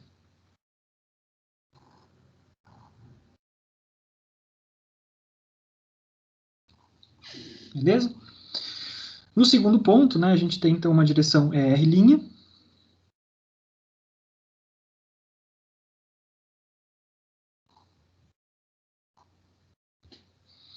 E o Eθ'.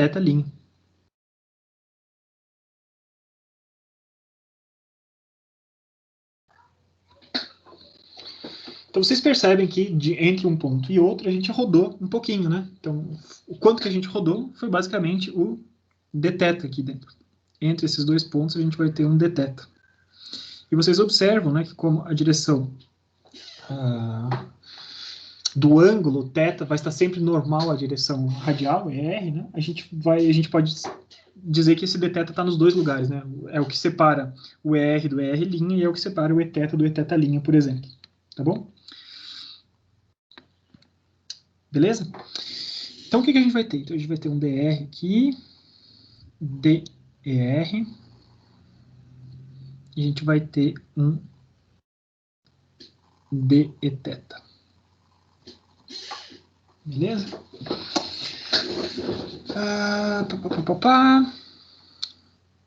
Muito bem, muito bom, muito bom. Eu só vou fazer uma pequena correção no meu desenho, tá? Vamos fazer o seguinte.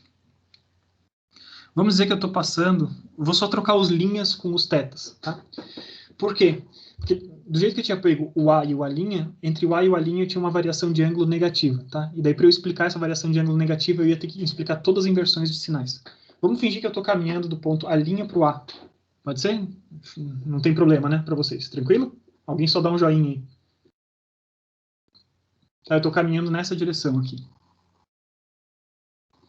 Então, meu primeiro ponto vai ser o A'. Vamos apagar essa velocidade aqui. Essa velocidade está para cá agora, né? Tava ali. Então, a primeira velocidade vai ser o V' e a segunda velocidade vai ser o V. Tá? Estou caminhando de V e de A' para A. Ou seja, quando a gente está fazendo essa passagem aqui, deixa eu apagar esses camaradas aqui. Eθ está aqui. Então, agora sim, a gente foi de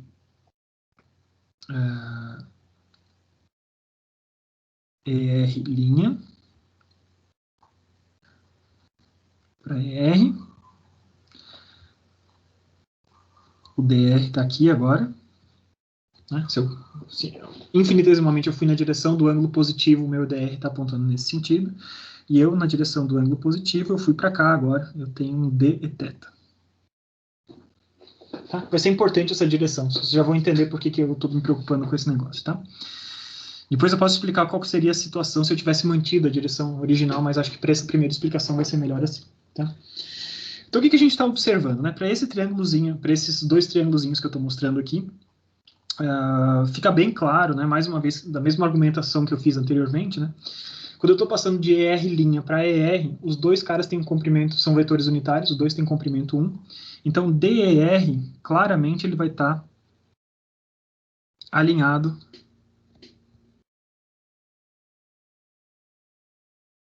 com a direção θ.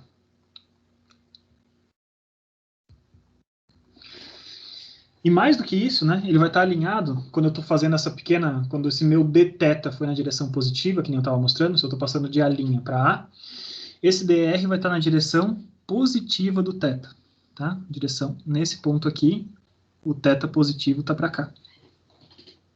Beleza? Além disso, né, a gente vê de novo, entre o eθ' e o eθ, os dois de novo são unitários, no limite, quando esse dθ é bem pequeno, essa direção dθ, ela está na direção, está paralela à direção radial, tem que estar obrigatoriamente paralela à direção radial, tá? E esse dθ', dθ, na verdade, né, esse dθ, ele está alinhado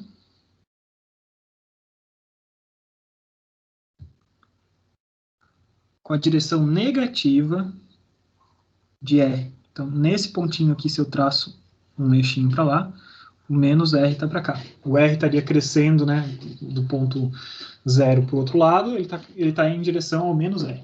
Tá? Então, estou só mostrando como eu girei esses dois eixinhos juntos, né, na direção positiva, de um dθ positivo. O dr vai estar alinhado para a direção positiva do θ e o dθ vai estar na direção negativa do R. Beleza? Então, isso vai ser importante para a gente, tranquilo. Então, eu tenho essas orientações ali. E depois a gente faz o mesmo raciocínio, né? Então, se esses DRs e o dθ são vetores, tá? Eu quero descobrir qual que é o vetor unitário nessa direção, tá? Então, basicamente, o que tem, a partir dessa consideração que a gente tem aqui, né, e desse primeiro triângulo de ER' e ER, a gente descobre, então, que DER dividido pelo dθ, tá? Que é o comprimento daquele arco, né? Lembre-se, o mesmo raciocínio que eu fiz, né? Esse cara aqui é aproximadamente um arco de comprimento dθ. Porque o ER tem comprimento de 1, então eu tenho um raio de 1 percorrendo um ângulo de dθ, então esse arquinho que a gente está formando, ele vale dθ. Tá? Essa é só uma observaçãozinha aqui que a gente já tinha feito antes, tá? Então, se esse dr tem esse comprimento de dθ, né, eu estou pegando o dr vetorial aqui que a gente tinha, dividindo pelo seu comprimento, e isso eu estou achando, então, um vetor unitário na direção de eθ. Na direção positiva de eθ. Tá?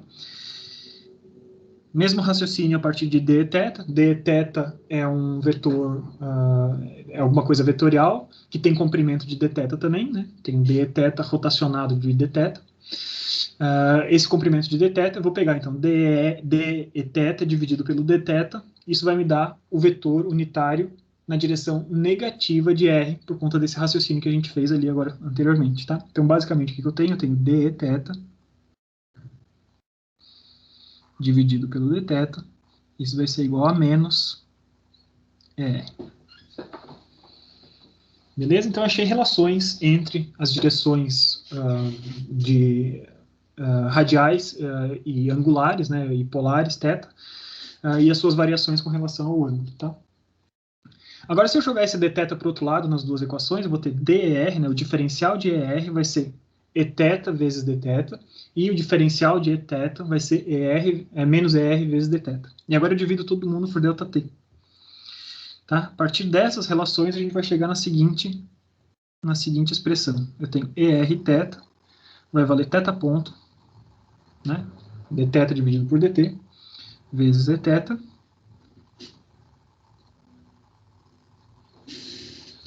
e eθ vai valer menos θ ponto ER. Talvez não seja novidade, vocês devem ter visto coisas muito similares quando vocês estudaram cálculo, né? Mas essas relações aqui vão ser importantes para a gente derivar o resto das coisas, tá? Então, agora sim, a gente consegue começar a tratar de coisas, das descrições das componentes de movimento, efetivamente, né? A gente tem, então, que a minha velocidade era o quê? Era dr dt. Só que o R, né, lembre-se que a gente tinha visto, ele tinha a diferença do módulo dele, né, o R, e a direção radial, e ponto. Então, quando eu estou derivando em relação a tempo, a gente vai ter duas componentes, né? A gente vai ter a variação do módulo, vezes a direção radial, mais o módulo, vezes a variação da direção radial. Tá? E eu posso pegar, então, essa expressão para a variação da direção radial para cá, e a gente chega, então, à expressão da velocidade da seguinte maneira. A velocidade, então, vai ter a componente R ponto R, em direção radial, E na direção polar a gente vai ter r θ ponto na direção de θ. Essa vai ser uma expressão que a gente precisa ter para expressar a velocidade nesse sistema de coordenadas. Tá? Beleza. Coisas que a gente vai falar, né? Esse carinha aqui vai ser a velocidade na direção radial, tá? O módulo da velocidade na direção radial. E r θ ponto é o módulo da velocidade na direção de θ. Tá? Observem que agora, né, ao contrário do que a gente tinha no tangencial e no normal, a gente vai ter as duas componentes, né? A gente vai ter r e θ, só que a gente vai ter uma parcela dessa velocidade está na direção de θ e outra parcela dessa velocidade está na direção radial, tá bom? A gente já vai fazer um desenho explorando um pouco mais isso, mas se conscientizem que o nosso caso mudou, né? A nossa velocidade ela também tem componente na direção de θ agora, tá? Muito bem, então a gente já fez esse trabalho para velocidade, a gente vai fazer de novo o trabalho agora para aceleração. A aceleração vai ser dv dt. Tá? Ou seja, v ponto, né? A gente está aqui trabalhando com v ponto. Vamos trabalhar com a notação de ponto que vai ficar mais elegante, né? Então, se a gente olha para essa expressão de velocidade aqui em cima, na hora que eu estou derivando esse cara com relação ao tempo, a gente vai ter várias coisas que a gente vai ter que pensar, né? A gente vai ter esse primeiro termo radial, a gente vai ter que derivar ele com relação ao tempo. Então, eu vou ter um primeiro termo que é r, dois pontos, né? R ponto, ponto, na direção de r, mais r ponto e variação de r no tempo. Regra da cadeia, né? Estou derivando com relação ao tempo. Do segundo termo, a gente vai ter mais termos ainda, porque todos os três termos podem variar com o tempo. O r varia com o tempo, o θ varia com o tempo e o eθ também varia com o tempo. Então, meu primeiro termo é o quê? Variação do primeiro vezes os outros dois. Segundo termo, o primeiro e o último vezes a variação do meio, r θ ponto, ponto, eθ. Mais o último termo, que é r θ ponto vezes eθ ponto. Tá bom? Então a gente tem todos esses caras aí para a gente tomar cuidado. Agora a gente vai ter que substituir esses caras todos, né? A gente vai substituir especialmente essas expressões aqui, né? Isso aqui a gente tem uma expressão para isso, e isso aqui a gente tem uma expressão também. A gente quer, afinal de contas, a gente quer chegar no final numa expressão que tem alguma coisa que multiplique eθ e outra coisa que multiplique r. Né? Afinal, é isso que quer dizer a gente ter uma coordenada polar, uma coordenada que vai ter uma direção radial e uma direção polar, efetivamente. Tá? Agora a gente vai substituir esses caras todos, tá? Então vamos lá. A gente tinha r ponto, ponto na direção de r, bacana. E r ponto vale quanto? Vale θ ponto vezes eθ. Tá? Então a gente vai ter mais r ponto, θ ponto, eθ. Mais. Primeiro cara, beleza, vamos deixar ele ali, r, θ ponto, eθ. Mais, segundo cara a gente deixa do jeito que está, r, θ ponto, ponto, eθ. E o outro cara que a gente quer substituir, que é o eθ ponto. E o eθ ponto, tá faltando um pontinho aqui, né?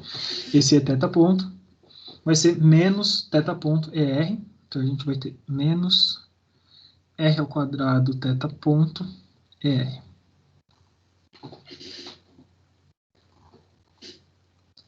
R ao quadrado não, né?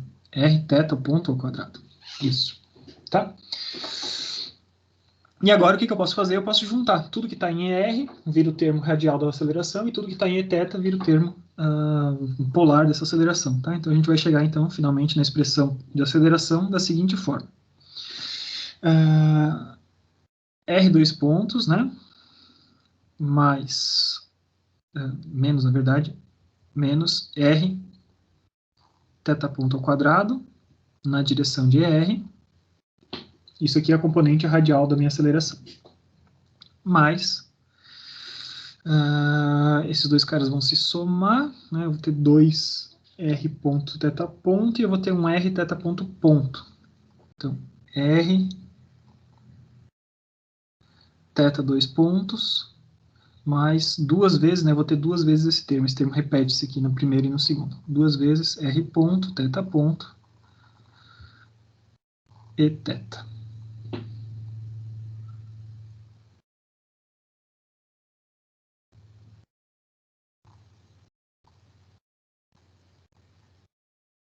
Então, a gente tem a expressão de velocidade e de aceleração nas coordenadas polares, tá? Esse cara aqui, então, a gente pode chamar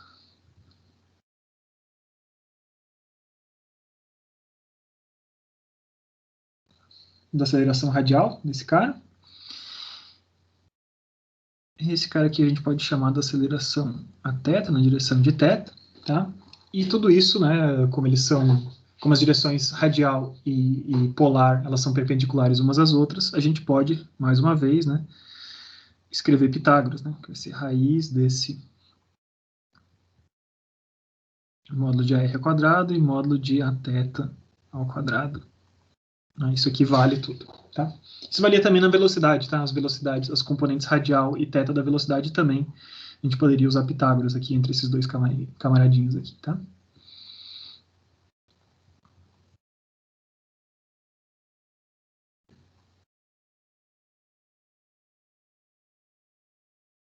E a gente pode usar Pitágoras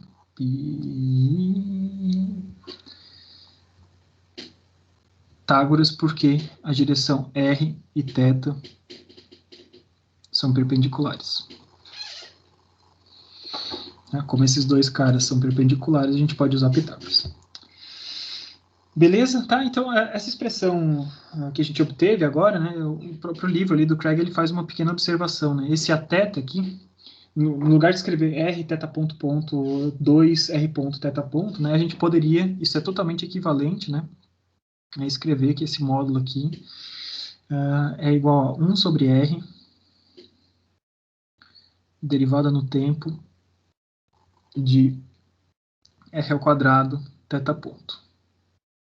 Tá? Isso vai ser útil mais para frente ali, tá? Ele só deixa isso aqui reservado, a gente nem vai usar isso aqui agora, mas deixa isso aqui reservado que vai ser útil lá para frente, tá? Isso aqui é só uma observaçãozinha. É totalmente equivalente. Se vocês fizerem essa derivação, vocês vão chegar exatamente naquele mesmo formato ali anteriormente, tá?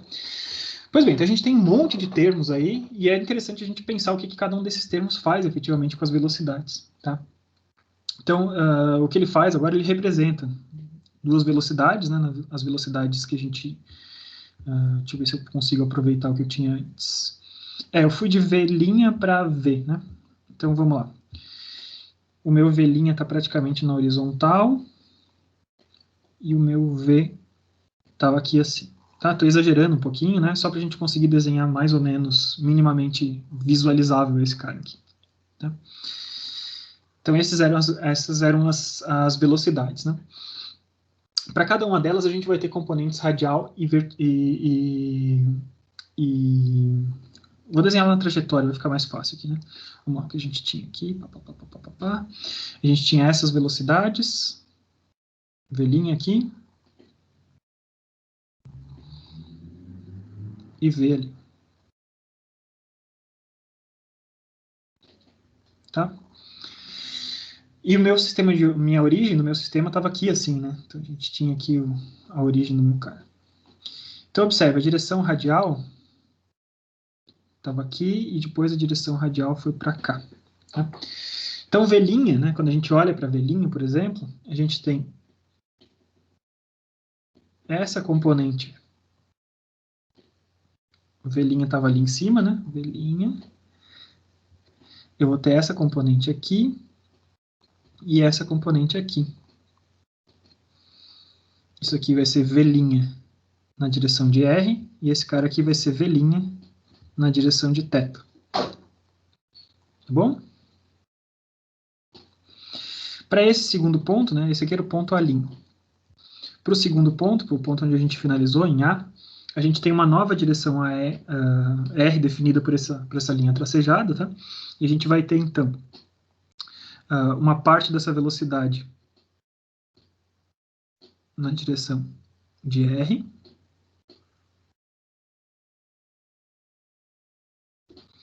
e uma parte na direção de θ.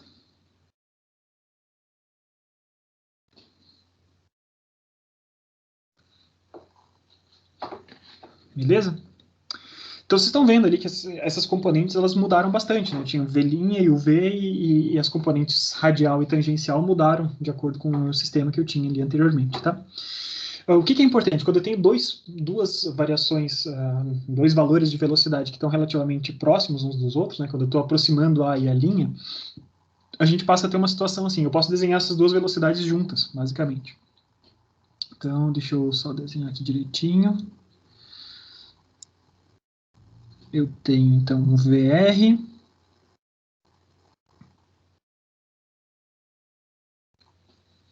e um VR', né?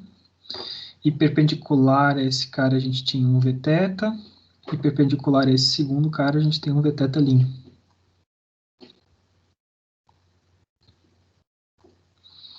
Então, só deixa eu desenhar esse um pouquinho mais curtinho, só para eu conseguir desenhar as diferentes parcelas desse cara. Então, eu tinha, vamos dizer que eu fui de V, R, Vθ, para VR' e Vθ'. Tá? Então, o que está acontecendo aqui, né? Perceba que se eu fosse de VR para VR', eu estou aumentando, né, desse jeito que eu desenhei, tá? Então,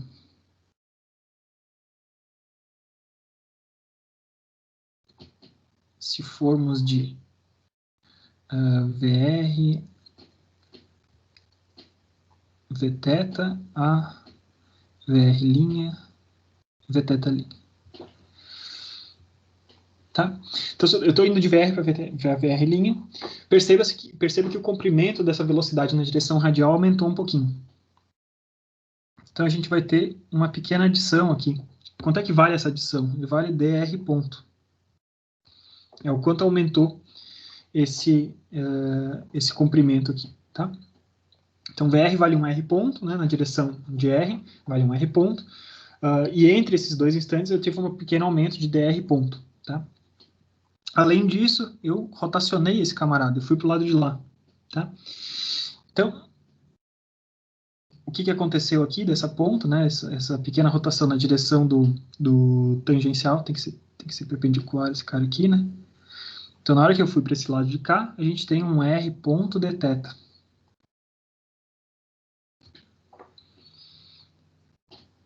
E esse cara aqui é a variação total da velocidade. Então perceba que o dvr ele vai ter que incluir um terminho que tem a ver com R ponto, né? Quanto que variou a R ponto, e mais um terminho que é o quanto a gente rotacionou. Vai ter um termo que está relacionado com R dθ, R ponto dθ. Tá? O que acontece com Vθ? Vθ acontece uma coisa muito similar. Né? A gente tem, então, para eu chegar naquele cara, a gente teria que ter aumentado um pouquinho. Né? Vθ valia quanto? Valia R θ ponto. Então, quanto é que esse cara aqui aumentou? É a dr θ ponto, né? E agora eu rotacionei esse cara, né? Então ele veio para cá. E essa vai ser minha variação total da velocidade de Vθ. Né? Essa rotaçãozinha ali vale quanto? Ele vale R θ ponto dθ. E essa aqui vai ser a variação total, então, do dvθ. Do dvθ, tá? Então, se vocês compararem esses camaradas todos com termos que a gente tinha anteriormente, né, nas nossas equações, vocês vão ver a relação de onde que surgiram esses termos, né, qual foi a influência dos termos de aceleração. Tá? Esse terminho ali, r θ ponto ponto, né, é a variação desse camarada aqui. Esse outro termo, que é o r θ ponto ao quadrado, ele está relacionado com esse outro camarada, o quanto que aumentou o módulo daquele outro camarada ali. Não, calma aí, falei besteira, né? Me confundi um com outro. Quanto que mudou o módulo de VR? Ele está associado, então, com o R ponto ponto, aquele primeiro termo. Beleza. A variação da direção de V, né? O que está acontecendo na direção de R seria esse camaradinho aqui. Então, R ponto, esse camaradinho aqui e esse cara estão relacionados, vamos pintar de uma outra cor, vou deixar bem claro aqui. Esses caras aqui são os dois termos de aceleração que estão na direção de R. As variações de velocidade que aconteceram na direção de R estão marcadas aqui. Tá bom? E esses dois outros caras que estão em amarelo ali são as variações de velocidade que aconteceram na direção de Vθ. Então, R ponto dθ e dr ponto dθ. Então, eu tenho aqui R θ ponto e esse outro cara que é um termo mais complexo, que envolve tanto a variação de módulo quanto de direção. Tá? Então, a gente observando essas coisas, a gente percebe que os termos da aceleração, eu tenho 4 termos de aceleração e eu tenho 4 pequenos pedacinhos de vetores que descrevem essa variação vetorial. Tá? Não é tão imediato da gente ver, mas se vocês observarem e ficarem digerindo essas coisas, vocês vão começar a enxergar o que cada parte da aceleração está respondendo. Tá? Primeira parte da aceleração, R ponto ponto, é o quê? É o quanto que a velocidade na direção radial aumentou de comprimento. Então, se eu só tivesse essa mudança de comprimento e não tivesse nenhuma mudança angular, a aceleração estaria dada exatamente por esse valor. Só que eu também tive uma mudança de direção, né? E ao mudar a direção, eu mudo a direção também na direção de θ. Então, esse terminho aqui que eu estou mostrando para vocês agora... Opa, não queria em amarelo, queria em azul. Então, esse terminho que eu estou mostrando aqui para vocês agora diz respeito ao que acontece na direção de θ quando eu estou mudando essa direção. Tá? Por outro lado, na direção do θ, aqui a gente tem uma Rθ ponto ponto. Ele está relacionado a essa mudança aqui, em amarelo. E o último termo ali está associado à mudança de direção também na direção de θ. Tá bom? Então, digiram um pouquinho esse cara, né? Não é tão imediato de ver, mas a gente consegue enxergar um pouco isso, né? No final das contas, o que a gente tem, basicamente, né? Tá inclusive no Craig desenhado esse carinha aqui, né? Se vocês pegarem, né, uma partícula que está seguindo uma trajetória assim, para um determinado ponto, a gente vai ter na direção radial, a aceleração radial, tá? Se esse aqui a origem do meu sistema está aqui, a aceleração radial, ela vai incluir tanto a mudança desse cara na direção de R, quanto com o sinal contrário, né? A mudança de direção, e esse cara aqui vai ter aceleração na direção de θ, que vai incluir esses dois outros termos, R θ ponto ponto, mais 2R ponto θ ponto. E a aceleração resultante desse camarada, né, como a gente sempre pode usar Pitágoras, ela vai estar aqui assim. Tá? Então, eu estava tentando simplesmente fazer a relação dos termos de aceleração com as mudanças de velocidade, efetivamente. Tá? Então, só para a gente encerrar, eu sei que a gente já passou um pouquinho do tempo, eu só vou fazer um exemplinho aqui, o exemplo do Craig, tá? De novo. É o exemplo 2,9.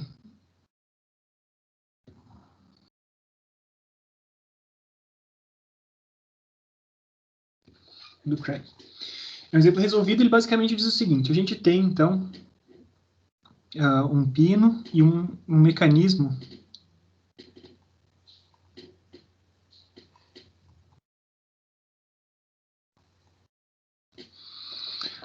que tem um parafuso aqui dentro,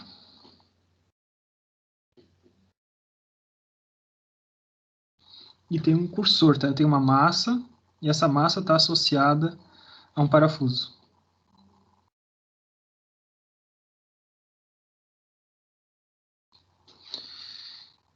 Então, esse aqui é o meu eixo a partir do qual eu meço o meu ângulo, o ângulo θ está medido aqui, e a gente está medindo, então, o raio, né? Se essa massa está nessa posição, esse aqui vai ser o raio, né?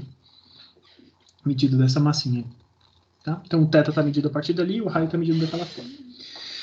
Então, a rotação desse braço, né, o θ do braço, está dado por uma equação que é conhecida. Então, 0,2t mais 0,02t ao quadrado. Tá bom? Então, essa é a expressão que a gente já tem. Além disso, esse parafuso que está mexendo essa massa, né, essa massinha B ali que está sendo mexida pelo parafuso, isso aqui chama massa B, o parafuso faz com que a gente varie o raio da seguinte forma. Então, o raio ele varia de 0,2 mais 0,04t ao quadrado. Agora, o que ele quer saber? Quando t for igual a 3 segundos, é para a gente calcular todos os módulos de velocidade e aceleração naquele instante. Tá? Então, quando t for igual a 3 segundos, ele quer saber quem que é a velocidade e quem que é a aceleração desse cursor. Beleza? Então ele começa fazendo o seguinte, ora, eu vou precisar saber R ponto, θ ponto, vou precisar saber um monte de coisa. Então vamos calcular esses caras, tá? Então eu tenho R 0,2 mais 0,04t ao quadrado. R ponto é a derivada no tempo desse cara, então esse cara vai ser 0,02t, e R ponto ponto, 0,8, né, 0,8t, e o R ponto ponto vai ser 0,08. Agora eu tenho θ, expressão de θ, 0,2 vezes t, mais 0,02 vezes t ao quadrado, θ ponto, derivada no tempo, 0,2 mais 0,04t, θ ponto ponto, a gente vai ter 0,04.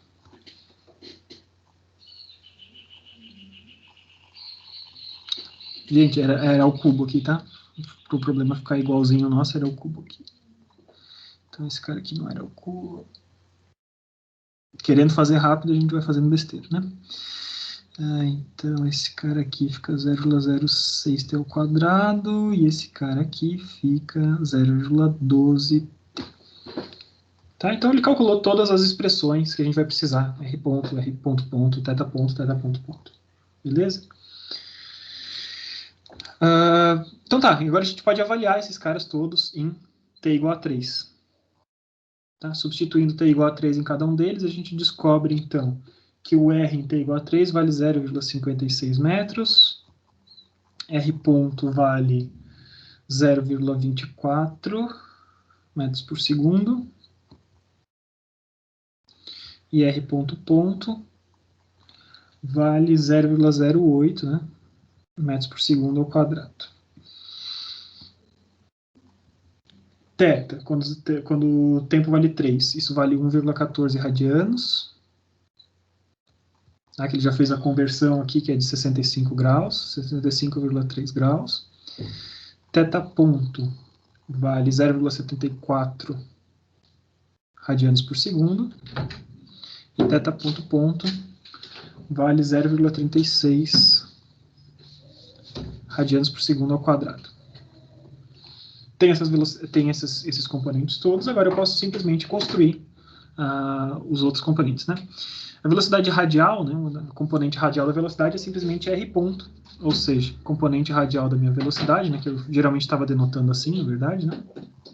Componente radial da minha velocidade vai ser 0,24 metros por segundo naquele instante. Componente θ da minha velocidade, das minhas definições que a gente tinha visto, era R θ ponto.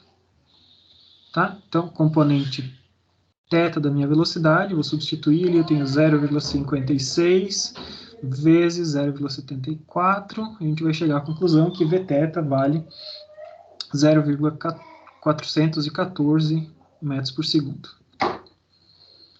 Quanto é que vale essa velocidade? O módulo da velocidade, posso utilizar Pitágoras, né? Então, raiz do módulo R ao quadrado, mais módulo θ ao quadrado. Substituindo esses valores todos, a gente chega que o módulo da velocidade vale 0,479 metros por segundo.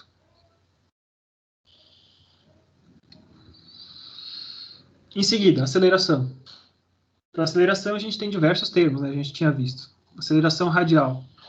Quais que são os termos? A gente tinha R ponto ponto menos R θ ponto ao quadrado. Então, vamos substituir esses caras todos. 0,08 menos 0,56 vezes 0,74 ao quadrado. Isso aqui vai dar menos 0,227 metros por segundo ao quadrado. E aceleração na direção de θ, os termos dele eram R θ ponto ponto mais 2R ponto θ ponto. A gente substitui tudo, então tem 0,56 vezes 0,36 mais 2 vezes R ponto era 0,24, θ ponto 0,74, fazendo essas contas todas, a gente chega à conclusão que é 0,557 metros por segundo ao quadrado. E aplicando Pitágoras, né, a gente acha, então, a magnitude da aceleração total, que a gente está sentindo naquele ponto, naquele instante. E isso vai dar então, 0,601 metros por segundo ao quadrado. Tá? Então, só um exemplo, né, de aplicação dessas coisas que a gente tem. Se eu estou interessado numa descrição polar desses caras, a gente consegue descobrir quanto é que valem as componentes simplesmente aplicando as definições gerais disso tudo. Tá? Tem outros problemas resolvidos e outros problemas, né, mas eu acho que como a gente já avançou bastante na aula de hoje, eu vou deixar para a gente falar um pouquinho desses problemas mais para frente. Tá? O que vocês acham da gente, além das aulas normais, de vez em quando eu gravar um videozinho extra que não é obrigatório para vocês com exercício resolvido? Faz sentido para vocês? Sim, professor. Tá. Faz muito sentido. Beleza. Então eu vou fazer assim, para a gente não estourar nosso tempo de hoje, né? Eu vou parar nossa gravação por aqui, tá? Mas durante a semana, então, eu vou, quando der um tempinho, eu pego um exercíciozinho que eu acho interessante, eu resolvo, para mostrar para vocês uma resolução de um problema que é um pouco diferente desses que eu tenho mostrado para vocês. E além disso, vocês vão ter os exercícios de vocês. Então, com o conteúdo da aula, vocês tentam fazer a lista. Se tiver algum problema na lista, vocês consultam os exercícios resolvidos, né? Os videozinhos individuais. E aí a gente vai avançando, vocês vão tirando dúvidas. Pode ser? Sim. Bacana. Então, gente, com isso eu concluí as descrições, a teoria das descrições de movimentos curvilíneos planos, tá? A gente vai fazer um brevíssimo ponto sobre movimentos espaciais, né? O que diferencia o que acontece no plano do que acontece no espacial, em 3 dimensões, efetivamente, tá? Por que a gente vai fazer só um breve ponto? Porque vocês já observaram, né? Eu estou aqui falando de coordenadas polares, né? Coordenadas polares já tinha um monte de coisinhas chatinhas, né? Pequenos terminhos chatinhos que eu tinha que tomar bastante cuidado para fazer isso de forma consistente, né? Quando a gente passa para 3 dimensões, eu estou adicionando mais desses termos, por exemplo, tá? Então, se eu tiver, por exemplo, coordenadas cilíndricas, eu vou mostrar para vocês brevemente como é que funciona. É como se eu tivesse as coordenadas que eu tinha mostrado para vocês, normal e tangencial, e mais uma coordenada z, por exemplo. Então, para eu resolver alguma coisa nesse contexto, eu tenho que tomar um monte de cuidadinhos para não esquecer de nenhuma das coisas, para medir os ângulos com relação aos planos corretos e tal. Então, são coisas técnicas que estão sendo adicionadas de manipulação, de enxergar vetores e manipular esses vetores, mas não necessariamente a gente está adicionando conhecimento e compreensão física da coisa, tá bom? Então, por isso que eu não vou me demorar tanto nas descrições tridimensionais. São mais manipulações das coisas, tá? Se vocês entenderam como as coisas funcionam em 2 dimensões, né, como é que a gente trabalha, como é que a gente opera com essas coisas em 2 dimensões, a extensão para 3 dimensões é uma coisa que a gente está aumentando a complexidade matemática, mas não a complexidade física da coisa, tá bom? Por isso que a gente está tratando mais do plano e menos do 3 dimensões. Feito isso, então eu vou fazer isso na próxima aula, né, uma breve menção sobre o que acontece em 3 dimensões. Feito isso, a gente vai dar o próximo passo. Então a gente estava até agora descrevendo movimentos, mas a gente não estava falando do qual era a origem desses movimentos, né? Então, basicamente, a gravidade brotava como uma aceleração que estava meio que dada divinamente, né? Algo que me acelera com 9,8 metros por segundo. De onde isso veio, a gente não estava mencionando nada disso, tá? Então, para a gente falar de forças, né, das coisas que provocam os movimentos de partículas como essas, a gente vai introduzir, na próxima aula já, começar a falar sobre leis de Newton. Tá? Então a gente vai falar das leis de Newton, falar sobre a primeira lei de Newton, falar sobre a definição de forças, né, que veio da segunda lei de Newton, falar sobre a terceira lei de Newton. Com esses ingredientes aí de leis de Newton, a gente começa a falar sobre as origens dos movimentos, saber quais são as forças que agem, quais são as origens das forças e o impacto que essas forças têm. Basicamente, as acelerações não vão brotar do nada, as acelerações vão ser fruto de alguma força que a gente sabe de onde veio. Pode ser uma mola que está agindo sobre alguma coisa, pode ser uma força gravitacional. A gente tem diversas origens diferentes de movimento possíveis, tá bom? Então, eu vou encerrando a aula de hoje por aqui. Vou gravar durante a semana esses pequenos exercícios resolvidos, tanto de tangenciais e normais, se bem que tangenciais e normais até que a gente conseguiu abordar bem na aula de hoje, né? Mas com certeza mais exercícios de coordenadas polares para vocês se sentirem mais seguros para operar em coordenadas polares, tá bom? Gente, muito obrigado. Vou parar a gravação aqui, vou liberar vocês, né? Já consumi tempo demais da tarde de vocês. E a gente vai se falando, então. Por favor, mandem as dúvidas de vocês, tá? Acho que tem funcionado, né? Tirar as dúvidas pelo chat ali, inclusive, manda. Daí, se é uma dúvida de todo mundo, eu já mando para vocês todos. Acho que tá evoluindo. Valeu, gente. Até mais. Muito obrigado. Valeu, professor. Obrigado aí pela aula, viu? Muito obrigado. Eu que agradeço. Falou. Falou, até